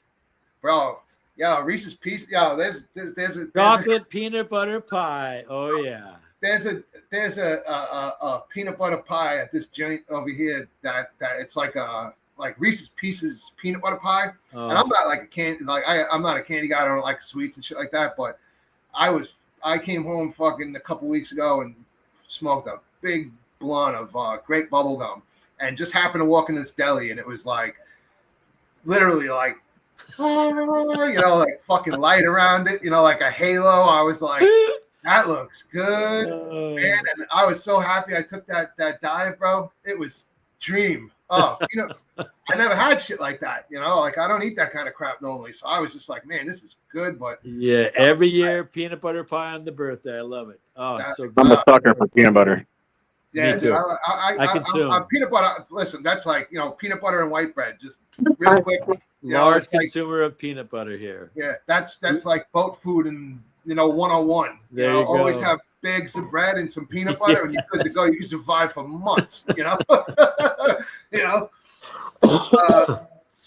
Excuse me. So let me see here. So pretty much I wanted to get back into with just like some protocol questions, just stuff like that. Of course. So guys in the audience, I haven't used it yet. Just to start them off, if they're not seeing any infestation or something like that, just as a general IPM. Start to finish, what would you say? Do you scale up on it? Would you stay constant if you're not seeing any problems? Because it's smart to use an IPM, of course. Would you scale up as you go, just as a preventative? Because you never know. You should always have an IPM, outdoor, indoor. How would you go about it? Well, yeah. Is there like a specific, like application chart for you? No, Dave, not at all. That's why Nothing. It's such a malleable product. Atmospherics, terroir, they could be so different, even just the town over, and let alone countries and states. There's no set protocols with our product. That's why we say experiment. That's why we tell people, if you want to make it easy, do a quadrant. You have 5 plants in a tent. Do a couple of plants just with our product and do the others. You can still do it to a degree. You'll get a good count out of it, your IPM, and they'll just be able to see that our product is a standalone. But if they think that they still must use an IPM system, meaning more than one product, our product works fine with that. But what happens is that a lot of people know that they can call me. They've seen it on YouTube and everything else. These other companies that they're using, they get kind of the runaround. And so they'll call me. I'll go, well, tell me what your protocols are. Is there a number, like if somebody wants to reach out to you just to, to ask you some questions before they dive in and use it? Is there a generic number? Yeah, you go on our website. All the numbers available except for Brady, who runs the warehouse on my ranch. Every number, they're all owners. We're all owners. My wife, my kids, and myself. They all do their own. They have their own purview, but all of us do a little bit of everything. But I mainly open up states and countries, and I do podcasts occasionally. Your website, I just put it on the screen for everybody to see. If you guys want to but then I give everybody my personal phone number. I've given my personal phone number out probably 6,000 or 7,000 times in the last 6 years. Nobody's abused it, but I have that so they can get a hold of me more direct. So they don't have to go through the office or the warehouses. They can call me directly on the line. But yeah, you can call me up anytime. I talk to people with 3 plants, and I talk with people with 120 acres of cannabis in green glass greenhouses. So I don't delineate between anybody. Everybody's the same. I give everybody the same juice that I would anybody. And like I said, they tell me their protocols. All of a sudden, nothing's going away. Their powdery mildew is acting up, or their aphids. And I go, well, the weeks that you don't spray our product are the week, and you spray other ones, that's what's happening. These insects just aren't reacting to these other products as much. But when you spray our product, it knocks it down more. That's why I say everybody has to experiment to see with their own eyes that this is a standalone, but it still works in IPMs. I'm not trying to get people not to just use our product. It works great in an IPM, but to do yourself a favor, and like I said, immunity buildup is non-existent. None of us are going to be able to live to 200 or 300 years yet. And with pHing the plant with our product, putting on weekly, you solved your powdery mildew problem, the mold problem. I look at it like if you're not if you when I've had guys that I've come across on the Facebook and whatnot that have been growing for quite a while, and they don't even realize, they're like, every time, I grow plants, I got this marks on the plant, this and that. I'm like, you got fucking mites, And I'm like, do you use IPM? And you'd be surprised how many people have no idea what the fuck IPM means, bro. It's still exactly still. It's insane. I know. It's epidemic. It's like, man, I talk to more than a few every single week that are just like, oh, I didn't know I was supposed to do that. And it always kind of blows my mind because there's so much available streaming on all the platforms, you included. It's so easy to get online now and see what you need to do. And, everybody's saying it, you need to use something weekly, whether it's an IPM, a standalone, whatever you do, you look what works for you and do what you think is right for you. And if it works, keep doing it, whether it's with our product or not. Yeah, it's if whether or not you use Lost Coast or Mammoth or any other product, if you're going to use it, use it. It's like don't just let it sit on a shelf because it's just going to lose. Here's a question: what's the rate on yours? Like as far as efficacy, if it sits for a year, like let's say somebody buys it and they buy a couple, throw it in a box or in the fridge, wherever they come back to it. How long is the efficacy of it? In Canada, they only let us put 2 years on it. And by the way, we're Lost Coast Plant Protector. They wouldn't let us use the word therapy. We're okay with that. So it's Lost Coast Plant Protector in Canada. Really? And Lost Coast Plant Therapy everywhere else in the world. The regulations blow my mind. Yeah. So I just uncorked a gallon and it's 6 years old and it's still at 95% efficacy rate. Wow. So we've had people in the fields stored in semi-hot storage sheds closed after 3 or 4 years and it still works. When the product isn't good, it will smell different. It won't smell alcohol-y or pepperminty, and that's what you'll know. But we still haven't come across. But I don't tell people over 4 years, just watch it unless you absolutely have no access to it or have no money. Then if it still looks like that, you shake it up and it's milky, it's still good. So, but we're just shocked at how long it does really last. And nice. So I know with regulations and whatnot, there's certain things you can't say with the label. There's certain things you can't, this and that. You can't mention this. It's insane the way some of that stuff goes. So, it's weird. I mean, don't go to the lostcoastplanttherapy.ca, which is Canada website. There's nothing on there. We can't say anything. Nothing about bugs, nothing about that, but they already know and have used our product for years. So they just go to the lostcoastplanttherapy.com, and we tell everybody in the world, go to that. Don't go to your local, don't go to your country, because there are some places we can't say what it does, because then it's already cost us 6 figures to get into these places. We don't want it costing us 7 figures like these big companies are, because that's what it would take. But it's crazy. The wording is absolutely nuts. And by the way, the product will last about 3 weeks. It'll definitely last 10 days to 2 weeks. We've had some people call up 3 weeks. If you've mixed it already and haven't used it, just keep it out of the sun, re-agitate, add more product, and it's still good. That kind of blew our minds. That's crazy, because a lot of that shit you can't use it after 20 minutes. You can't use it. Like some of that stuff. You just have to re-agitate it. You just have to agitate it. If you have a backpack sprayer, shake it every 5 minutes. Shake your back, because you want to agitate a little bit. It doesn't take a lot, because it takes about 10 minutes to start separating. So I just see a question here about bud rot.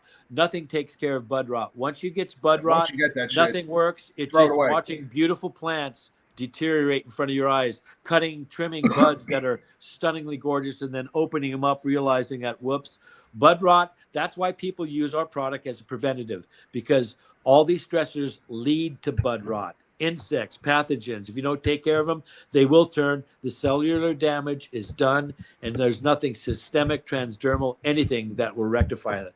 Bud rot is the final death knell of a plant. The final boss.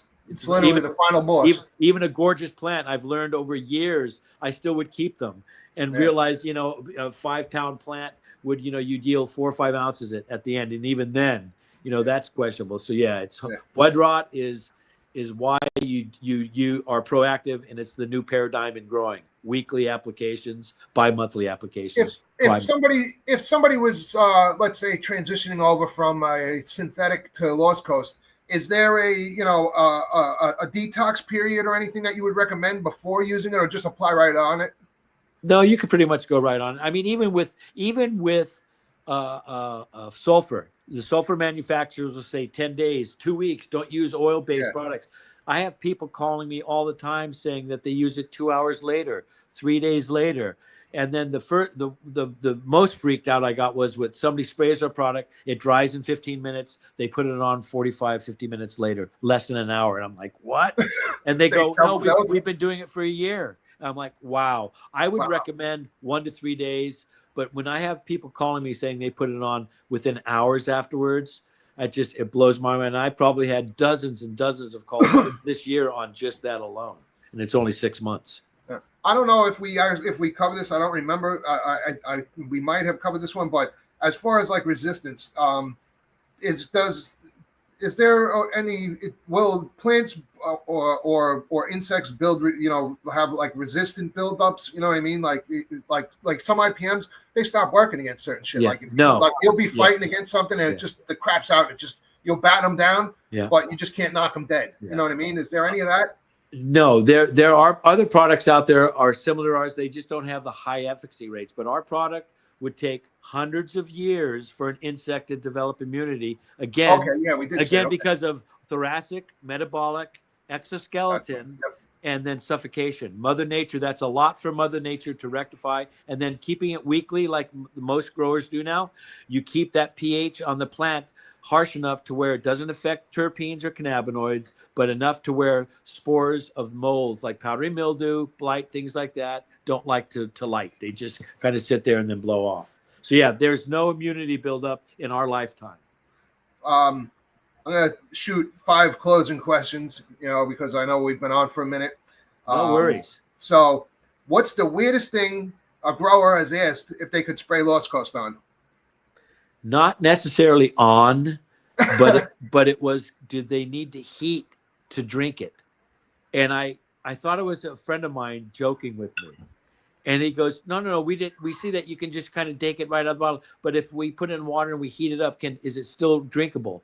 And I go, could you please read the label on this 2-ounce sample that you got?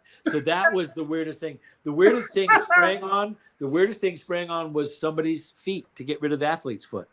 That was not a plant, right? Not a plant, because our product's pretty much been sprayed on anything I can imagine. Coffee, mango on big islands and flower plantations and exotic plants. We're in a lot of flower societies where the plants are $300 and $400 each for a foot-sized plant.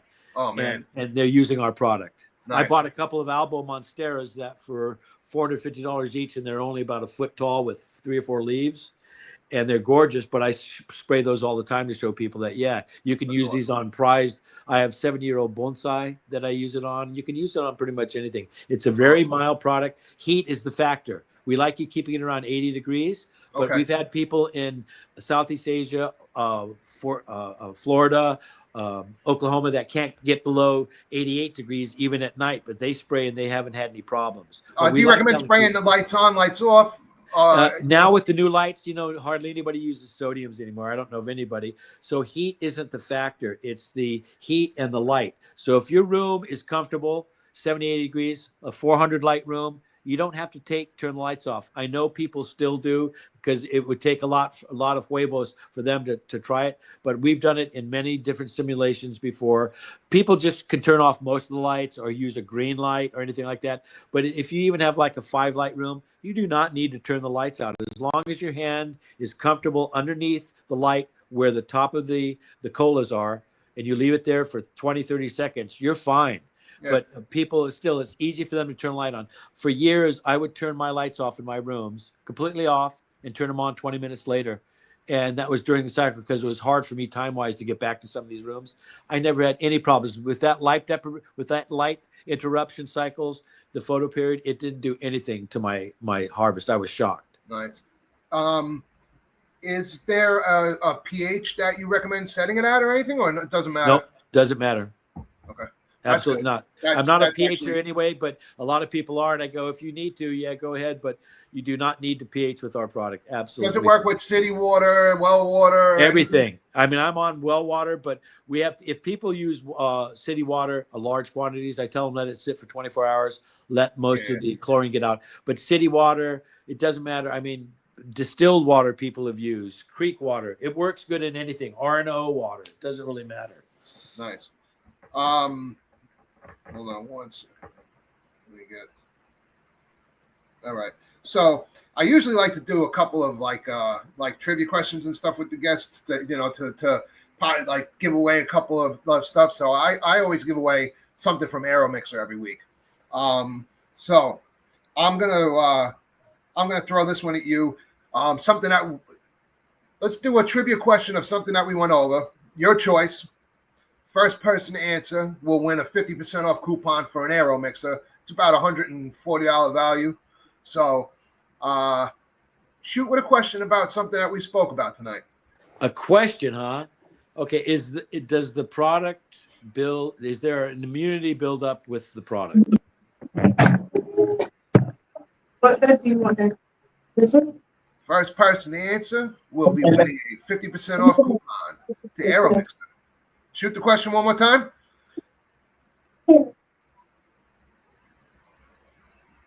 No. Victor Shuchuk.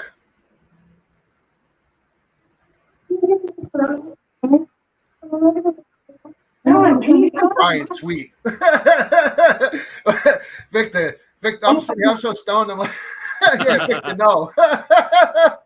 Hey, Dave, we'll also send them a quart of our product, so a t-shirt, hat, sweatshirt, all of that. So they just need to give me their size, and we'll send it out. We love doing that. Let me get my book here and write this down too. So yeah, we don't sell our clothing, and we have really nice clothing. I'm going to give you guys some good clothing for your sweetie pies. Besides your sweetie pies, I'll send you guys out a case of our product if you guys are still using it all. I don't know if you're growing. That'll be.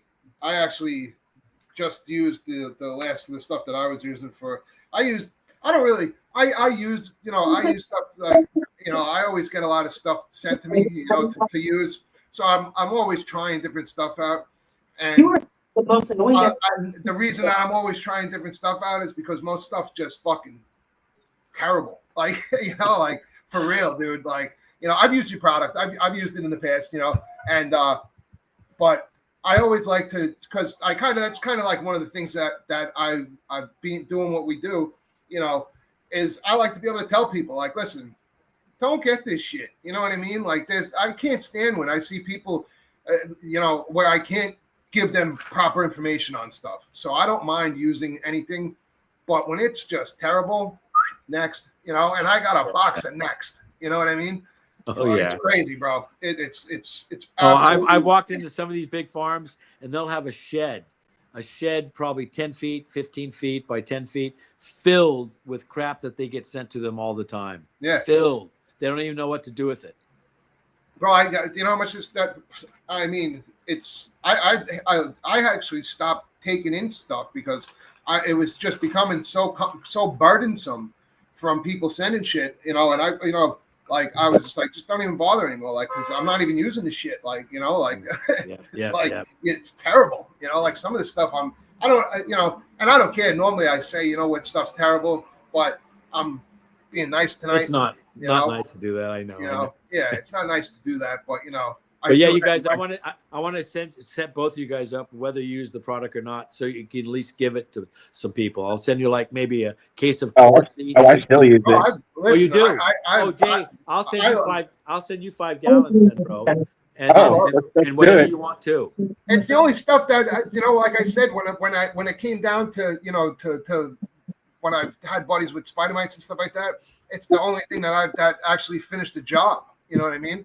Like, so that's where it came out to, like, fucking, like, I was like, they tried mammoth and this and that, and they're not it bad was products. just like it was like just keeping them at bay. You know what I mean? Like, and I'm like, this shit's so expensive, and it doesn't do dick. Like, it's like, it's. Well, that's why sometimes when people, and all those people I know, and their products are good. There's nothing wrong with these products that you mentioned, but the efficacy rates just weren't as high as ours. Yeah, and when I tell people sometimes 70% versus 95 is a big deal, dude. You know sometimes, what I mean? Like, the first spray with our product, you may only get 65% efficacy rate. That second spray, you can get up to 80, 85. It's that third spray and subsequent maintenance spray that you keep at 95. And people always have the habit of stopping. And then they'll wait 2 or 3 weeks and they'll go, it came back. And I go, you Yeah. guys, this, and it took me 2 years to get this involved with my thinking that the new paradigm in growing, unfortunately, is weekly maintenance. Whether Yeah, people like let's it stay or on not, top of it. it sucks. But Which it is really is. ridiculous because you have to give something its due course. But there's a lot of stuff, man, that like we were talking about with like they build up resistance to a lot of this shit fast. You know what I mean? Like I've had about maybe 20 or 30 growers using our product for 14 years straight. They don't use anything else, and that's the only thing they'll ever use with no problems whatsoever. And most of them don't have that knocked it back. That fucking killed everything off. Everything else just held them back. Like, you know what I mean? Like, And if people are using biologic like insects, beneficials, they're okay. To me, their efficacy rates are low compared to the comparative price. I used them 10, 15 years ago, very expensive for a 6-month period, and they just were low. But if people need to use that, use our product first and then use the beneficials. Make sure our product has done its duty. And if you still want to put your money into biologics like that, go ahead. For certain I'm with that kind of stuff. I'm like one of those guys who's on the fence with it. You know what I mean? Like all that crap. I see people releasing fucking insects into their houses and stuff, and I'm just like, it's so counterintuitive. You know what I mean? Like it's because the chances of you actually keeping the fucking things where you think they're gonna stay is slim to none. You know what I mean? So now you got shit all over your house. They're in your fucking mouth when you're sleeping. One crawls in your nose, one's in your daughter's ear. It's like, and now you got ear infections going. I just thought, like, I don't understand it. You're releasing fucking bugs, like, nematodes into the soil. They know their job. But you're not telling a lacewing, a ladybug, or anything of that shit. Like, hey, just chill in my tent and just hang out over here now. You know what I mean? Like, it ain't going down. It's staying there. The cool thing about your product is and anybody that's bought clones from me and has received clones from me in the mail know that I only send humongous, fully rooted, beautiful clones. And cool, Jay. Very cool. Other products that I've used, like, I'm not trying to church it up. This is literally what I use. And the day before I ship is the Lost Coast. Is your stuff doesn't leave a residue, or it doesn't leave spots on the leaves where people will receive it and say like, hey, do you have bugs? What are these spots? So on the fucking leaves. I hate that. Exactly. Bro. I know. I hate before I ship off, I do a spritz of Lost Coast before I package up, and everything it doesn't leave a residue. When you see on the label, it says you might notice white marks on your leaves. That's the first fucking sign you shouldn't be using it. You know what I mean? Because to me, it's just like, okay, so the only reason there's white marks on leaves is because it's harming it. So you guys, there's probably 2%, 3% of the strains out there, the thousands that are there now, that if you spray our product late harvest, early harvest, it doesn't do it. That's why breeders love our product, because they can spray and not have any pistillate damage. But toward the last week or so, if you have to spray, certain strains will turn the pistil. Uh-oh. Hold on, I think we lost you. Derek, you froze. Everybody, again, 2 to 3% of the strains out there. There we go. All the other strains, it doesn't do anything to the pistils at all. But again, this is the final day or final week that you're pulling, and by then the pistils know they're only there for reproduction. There's no terpenes in them, no flavonoids. There's nothing in them. They're there just for reproduction. And I tell people, I go, this is just premature redding of it. But I'll tell them, spray cold water on the plant that you're harvesting the last week or the last day, and guess what? The pistils turn red or brown. It just does from stress. That's just what pistils do. And some strains have beautiful purple, pink hues. And those, I haven't heard anybody saying anything problems with those, but I know that 2 to 3% of the strains, day of harvest or that last week will turn the pistils. Already the bud has done its formation. It's not going to decrease or increase anything, right? It's pretty much a moot thing. So, what's one thing growers think that they're doing right with pest control, but they're just totally missing the mark on? They keep using products in a circular motion, IPM again, and they have low efficacy rates. They just keep doing it. And I've talked to PhDs that are like this. They just can't get out of their head that they need to use several different things. And that's, again, I go, please, I'll send you something free. Experiment with your own eyes. You could see it within a 10-day, 2-week period that the difference between our product and other things that you're using, you will see a difference. I promise you. I promise. Over the years that you've been growing and over the years you've been, doing the Lost Coast testing, et cetera, are there any pests that you see that are actually like evolving, like where they're harder to take back than others? Like since you started Lost Coast or you making your product and whatnot, like over your years of time, you notice anything different, like where evolution's starting to catch up, where they're harder to fuck with now? No, not at all. It's just our product is a mild, medium to soft-bodied insect killer, a full-grown caterpillar, a full-grown cricket, things like that. It would take way too much of our product to do anything to. So I tell people, don't use them. If you catch them young enough, when they're in the pupating stage or a teeny, the smaller they are, it's easier to have that exoskeleton breakdown, of the insect. So, but there's virtually been nothing in 14 years. Some of these growers, again, that I've known, nothing, no breakdown whatsoever. They have the same kill rate, and mostly what they know is that they don't have any problems. They do not have any problems. They slack off for a week or two. They may see something and then come back in for whatever reason, and it takes care of the product. But again, most people like sleeping at night. Once a week is usually more than enough to keep something at bay. And that's, of course, if your atmospherics are playing into it, again, your terroir, your earth, whatever your growing medium, if something's fucked up, then that takes a little bit more to get in control. But that has nothing to do with our product and more of what they're using. So if Lost Coast had a mascot, what would it be? Ooh, mascot. Ooh, Godzilla. I like that. Godzilla. I like that one. Have you ever had to convince a hardcore chem sprayer to switch? And oh my God! And what's the deal? I've gone to the point of yelling, and these people were papered. They'd gone to school for a long time, and I finally just said, "Listen, I love you. I really don't." And I say this to a lot of people. I don't care if I sell you my product or not. I really don't. I'm old enough, and I can't believe that we're even this successful. I don't get, even in boardrooms, I go, I really don't care if you buy our product or not, gentlemen, but I'm going to leave you with whatever quantity you want, and you use it. You call me if you need any help, do anything like that. And that's what I do to those hard asses. It's probably happened a dozen times. And we've all been friends afterwards because all of those people are now avid users of our product. And they just don't want, because of their field knowledge isn't great, but their learning knowledge and classrooms and labs are high level. But that's the hardest thing is convincing somebody to go to a chemical. And when food companies now are telling us that our product is less expensive than poison and less expensive poison, and they're only using 9 to 12 ounces of our product per acre. Now cannabis, 5-foot cannabis plants would require anywhere from 3/4 of a gallon to 2 gallons, depending on the density of the plants, which is still good because we have people spraying our product with helicopters and planes still to this date. And they don't do it on a weekly basis because they don't need to for whatever reason.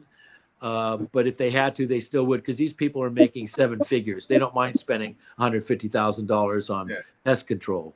Yeah, 200,000 on. So no more using Eagle 20. Oh, at one point, Jay, at one point, 60% of the cannabis going out of Humboldt, 60% had Eagle 20 in it. That shocked the hell out of us. I didn't even believe that number at first. Yeah, that shit is hardcore. That's hardcore stuff. Not good. Not good for humans. Overall, animals. Do you think IPM education is starting to catch up in the grow community?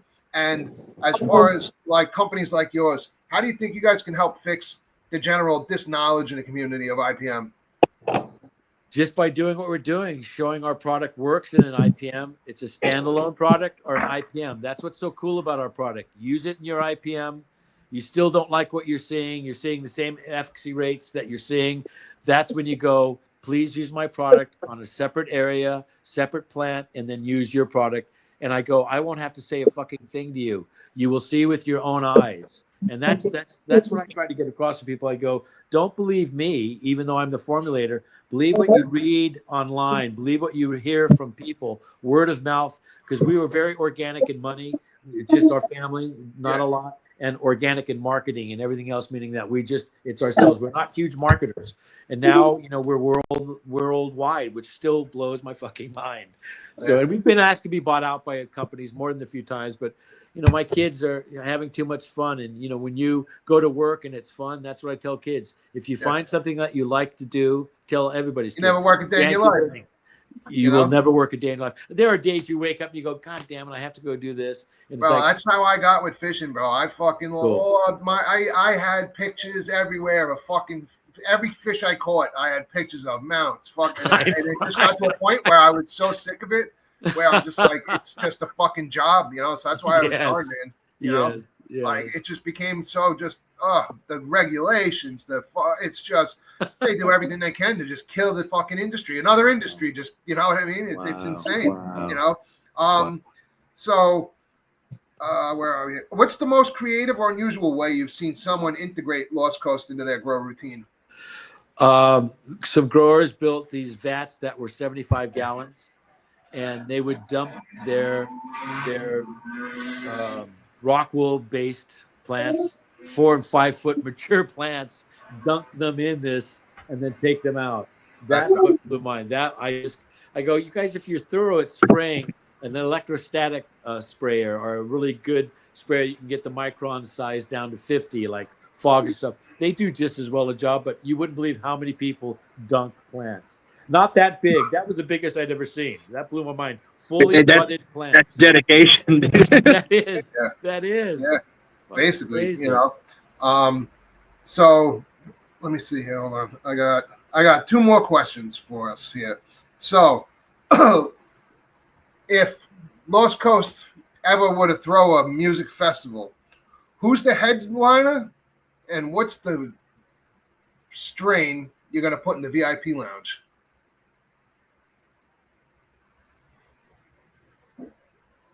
Hey, Jay, did you get that? I didn't get any of that. All right, hold on. He'll repeat it. Oh, yeah, Lost no, Coast. You didn't get it either? Did you hear me? Oh, you did? You got me? No, there you go. All right. So Lost Coast throws a music cannabis festival. Who's the headliner and what strain is in the VIP lounge? Ooh. Led Zeppelin and mango, but a specific mango that we grew. Mango puff. I like mango puff. That was one of my favorite from Key Play.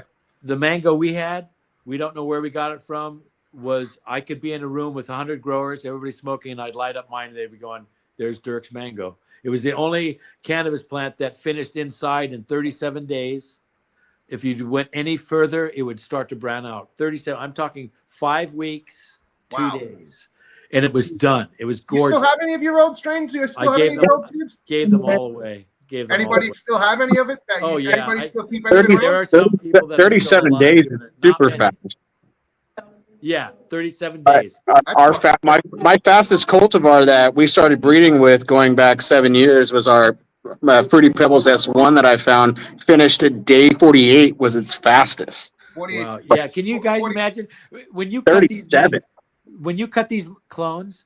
They in 2 to 3 days they start forming pistils, and it's the weirdest thing to see a little clone with a few leaflets and then pistils coming out. That's crazy, bro. And these aren't auto flowers. This was just I don't like mango normally. It was okay in all of its hybrids, but this mango, it grew outside. It grew about 7 or 8 feet with really very contorted, sometimes by 8-10 inches bends in them. Plant, you look at these, you go, there's something wrong with that plant. It looked nasty. It looked like a porn star. It was nasty. It was just nasty. So delicious. And it finished about the 3rd or 4th day of September outside, and barely then it was all 75-80% done. That's which crazy. I don't. Yeah, that's the latest I like taking a plant. That's insane how fast that fucking. I know, man. But yeah, we gave that away. Probably half a dozen growers got that strain. I'm sure there's still somebody out there that have it. It only came in a clone, no seeds. You'll run back into it one day. You'll be out in someone's farm, and all of a sudden you'll be like, You know, There it I is. know that plant. So many people throw me their mangoes, and it's like, nope, this isn't it. You know, I got this from somebody in Humboldt, and somebody, nope, this isn't it. No. That's like the Humboldt that came there, the headband that came out in 2008. And then like it was a specific one from some family up in the mountains, you know, specific cut, but it was the bee's knees. It was the shit. And everyone like, you know, I'll be looking for it, and people are like, oh no, it's this one. No, that's not it. Stuff like that's it's just gone. I know. We had a Cannatonic 6, original Cannatonic 6 from a doctor friend of ours in Santa Monica. It was growing on his balcony. And I go, okay, I'll try it. It was 24 to 26% CBD, 0.08% THC. We were only 3 points off of legality for this stuff. And this stuff was incredible. It's the same stuff that the brothers got that they called Charlotte's Web in Colorado. But it's originally came from this doctor in Santa Monica, and they just named it original, you know, Cannatonic 6. And man, that thing was the weirdest plant in the world, but so medicinal. So many people use that plant. We gave so much of that away for free. Oh my God. Yeah.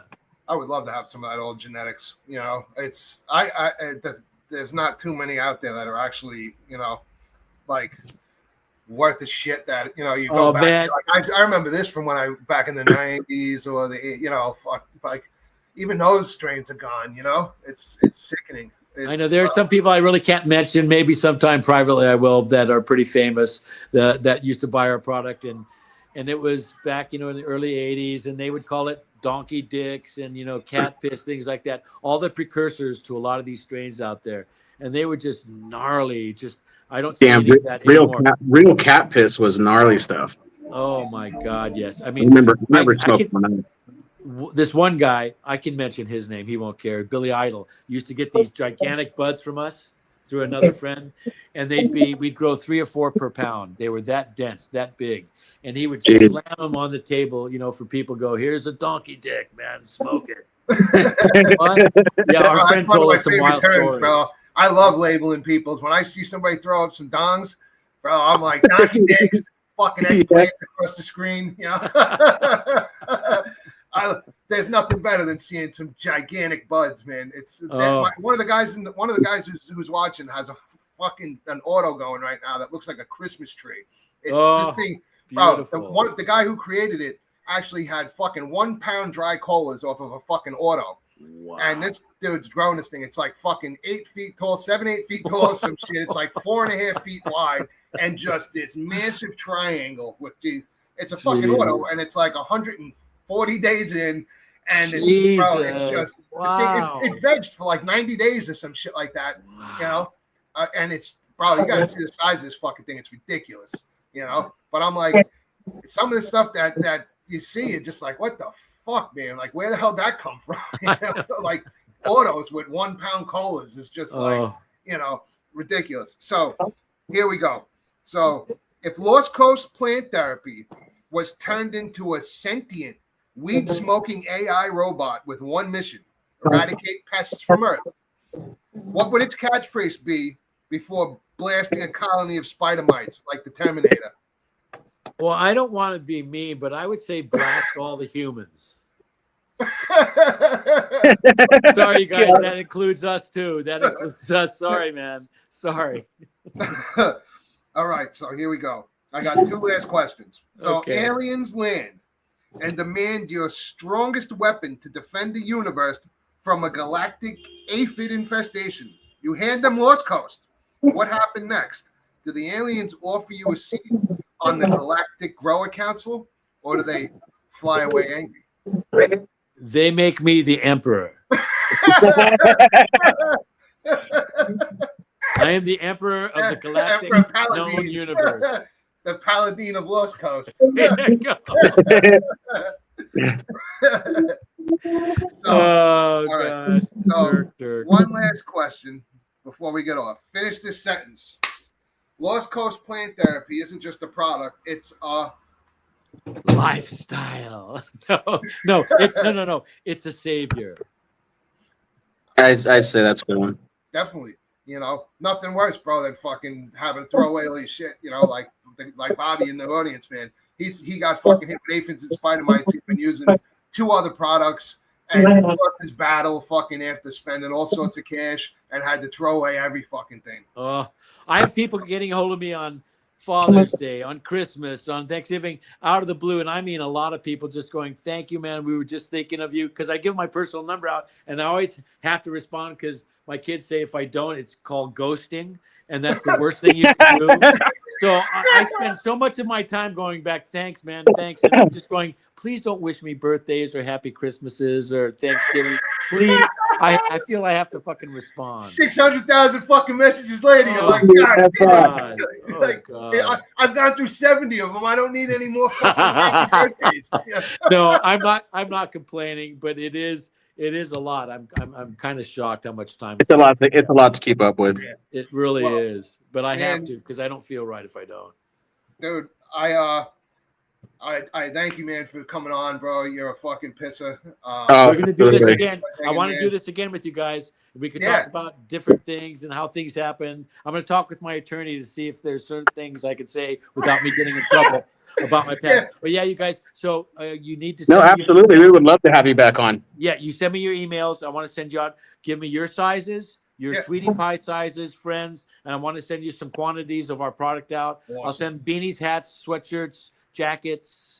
You know, we have a lot of stuff. You're awesome, Dirk. You're super awesome. Thank you so much, man. And you guys, I'll send you a case of fours each, so you can hand the 4 ounces out. But hell yeah, I would love to do that. Give you guys some gallons. Listen, real quick, I want to apologize, especially to you, Dirk. I reached out to bring you on here, and we got stuck behind 3 hours in traffic, and then having to deal with the hotel. So I was in and out. There was probably a bunch of noise.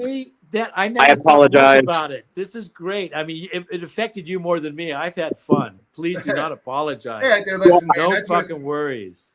So I just wanted to put that out there. Like thanks, I always say, thanks. I say, you know, you can't polish a turd.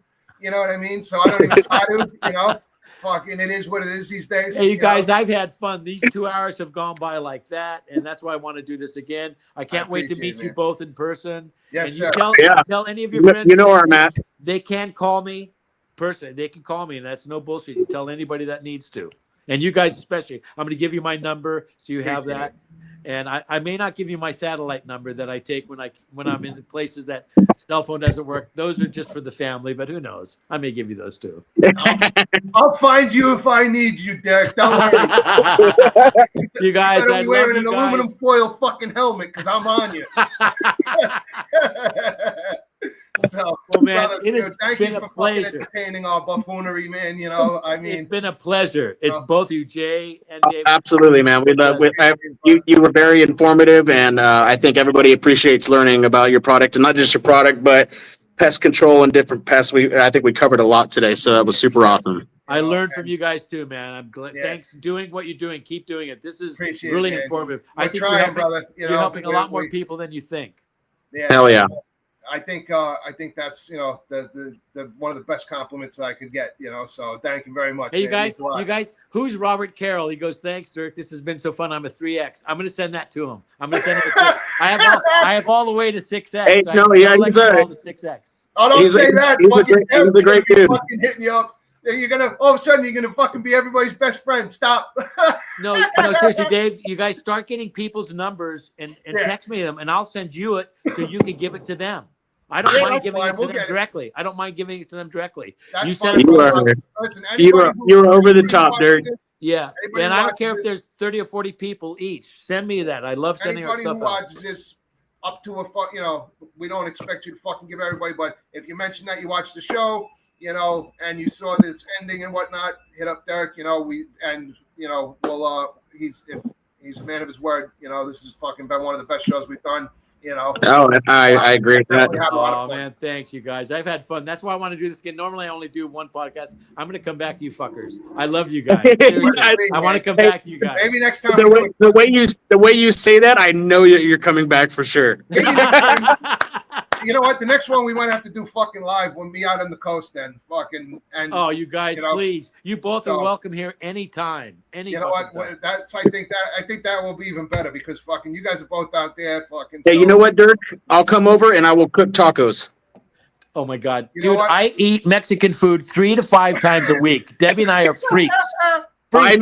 I make fantastic asada and carnitas. I will. Oh Well, my God, we'll Jay! make it Not happen. too many people can say that, and if people do say that, I've usually found that they're fire. They're incredible. Yes. Wow, You know what? that's a I'm date. gonna see if I can make it happen before the end of the season. Then fucking the end of the grow season. You know. Oh yeah, Dave. You need to come out to Cali around harvest time. We'll do a Oh my final. God, we'll do bro, a I'd final show you some- season-ending episode out in the fucking Cali, possibly if I can get out there. Fucking. Oh, I Hell take yeah. you to some award-winning farms. You would love it, and Jay could too. Down Hell Southern yeah. California, holy We could shit! do a remote from a farm or something. You know what I mean? Fucking. Easily. You know. Easily. So let me. We'll talk. I think that would be a fucking insane closing episode for the season. Definitely. You know. So. Great. We will definitely. Great. We will definitely be speaking on this one. Very Oh, cool. sweet. Hell yeah. I Yeah, don't want and to you hold guys, anybody else up because I know Jay's with his family also. definitely. So, And you guys, you I know. see a lot of the same names coming up. Get all these names, Brian. yeah, I got him. Brian fought. And I want to send them product. Please let me send them stuff. I got him. I'll make sure I Good. get everybody's Good, names good, for you. good. Hell yeah. Guys, it has Everybody been hit my so much fucking fun. DMs right now with your fucking addresses, your email, your fucking sizes. Hit my DMs now. And Hey, I'll make hey. sure I get them to Dirk. All right? One last thing, Dirk. I want you to know. I don't know if you probably already do know. There's not a lot of people like that Yeah. to do what you're doing. There's not a lot, especially a company. Yeah. Forget about it. That's awesome, dude. Forget about it. Sweet. So, Thank you. So man. I appreciate that. hats off to you on that. That Yep. humbles me. Thank you so So, much, brother. I Dirk, appreciate man, that. fucking. Appreciate I that. feel like we've known you for 100 years already. I know, dude. I know. I haven't even smoked the rest of my joint. I'm so excited. I can't wait to do it. And normally I'm just puffing. I have a dab rig here. I have like 30 different flavors of dabs. I haven't done anything because I've just been like, So you guys, we're definitely doing this again. I can't wait to see you face to face. Thank you so much for this opportunity. Well, let's Appreciate close it out like that, guys. So anybody who needs any information, lostcoastplanttherapy.com. For Jay Blizzy Seeds, AmericanNovelties.com. Let's close it out there. Everybody fucking grow good, fucking grow organic, and Grow meds, not minutes. Have All right, a good guys. one, guys. Peace, you guys. Bye, Dirk. Bye, man. Okay.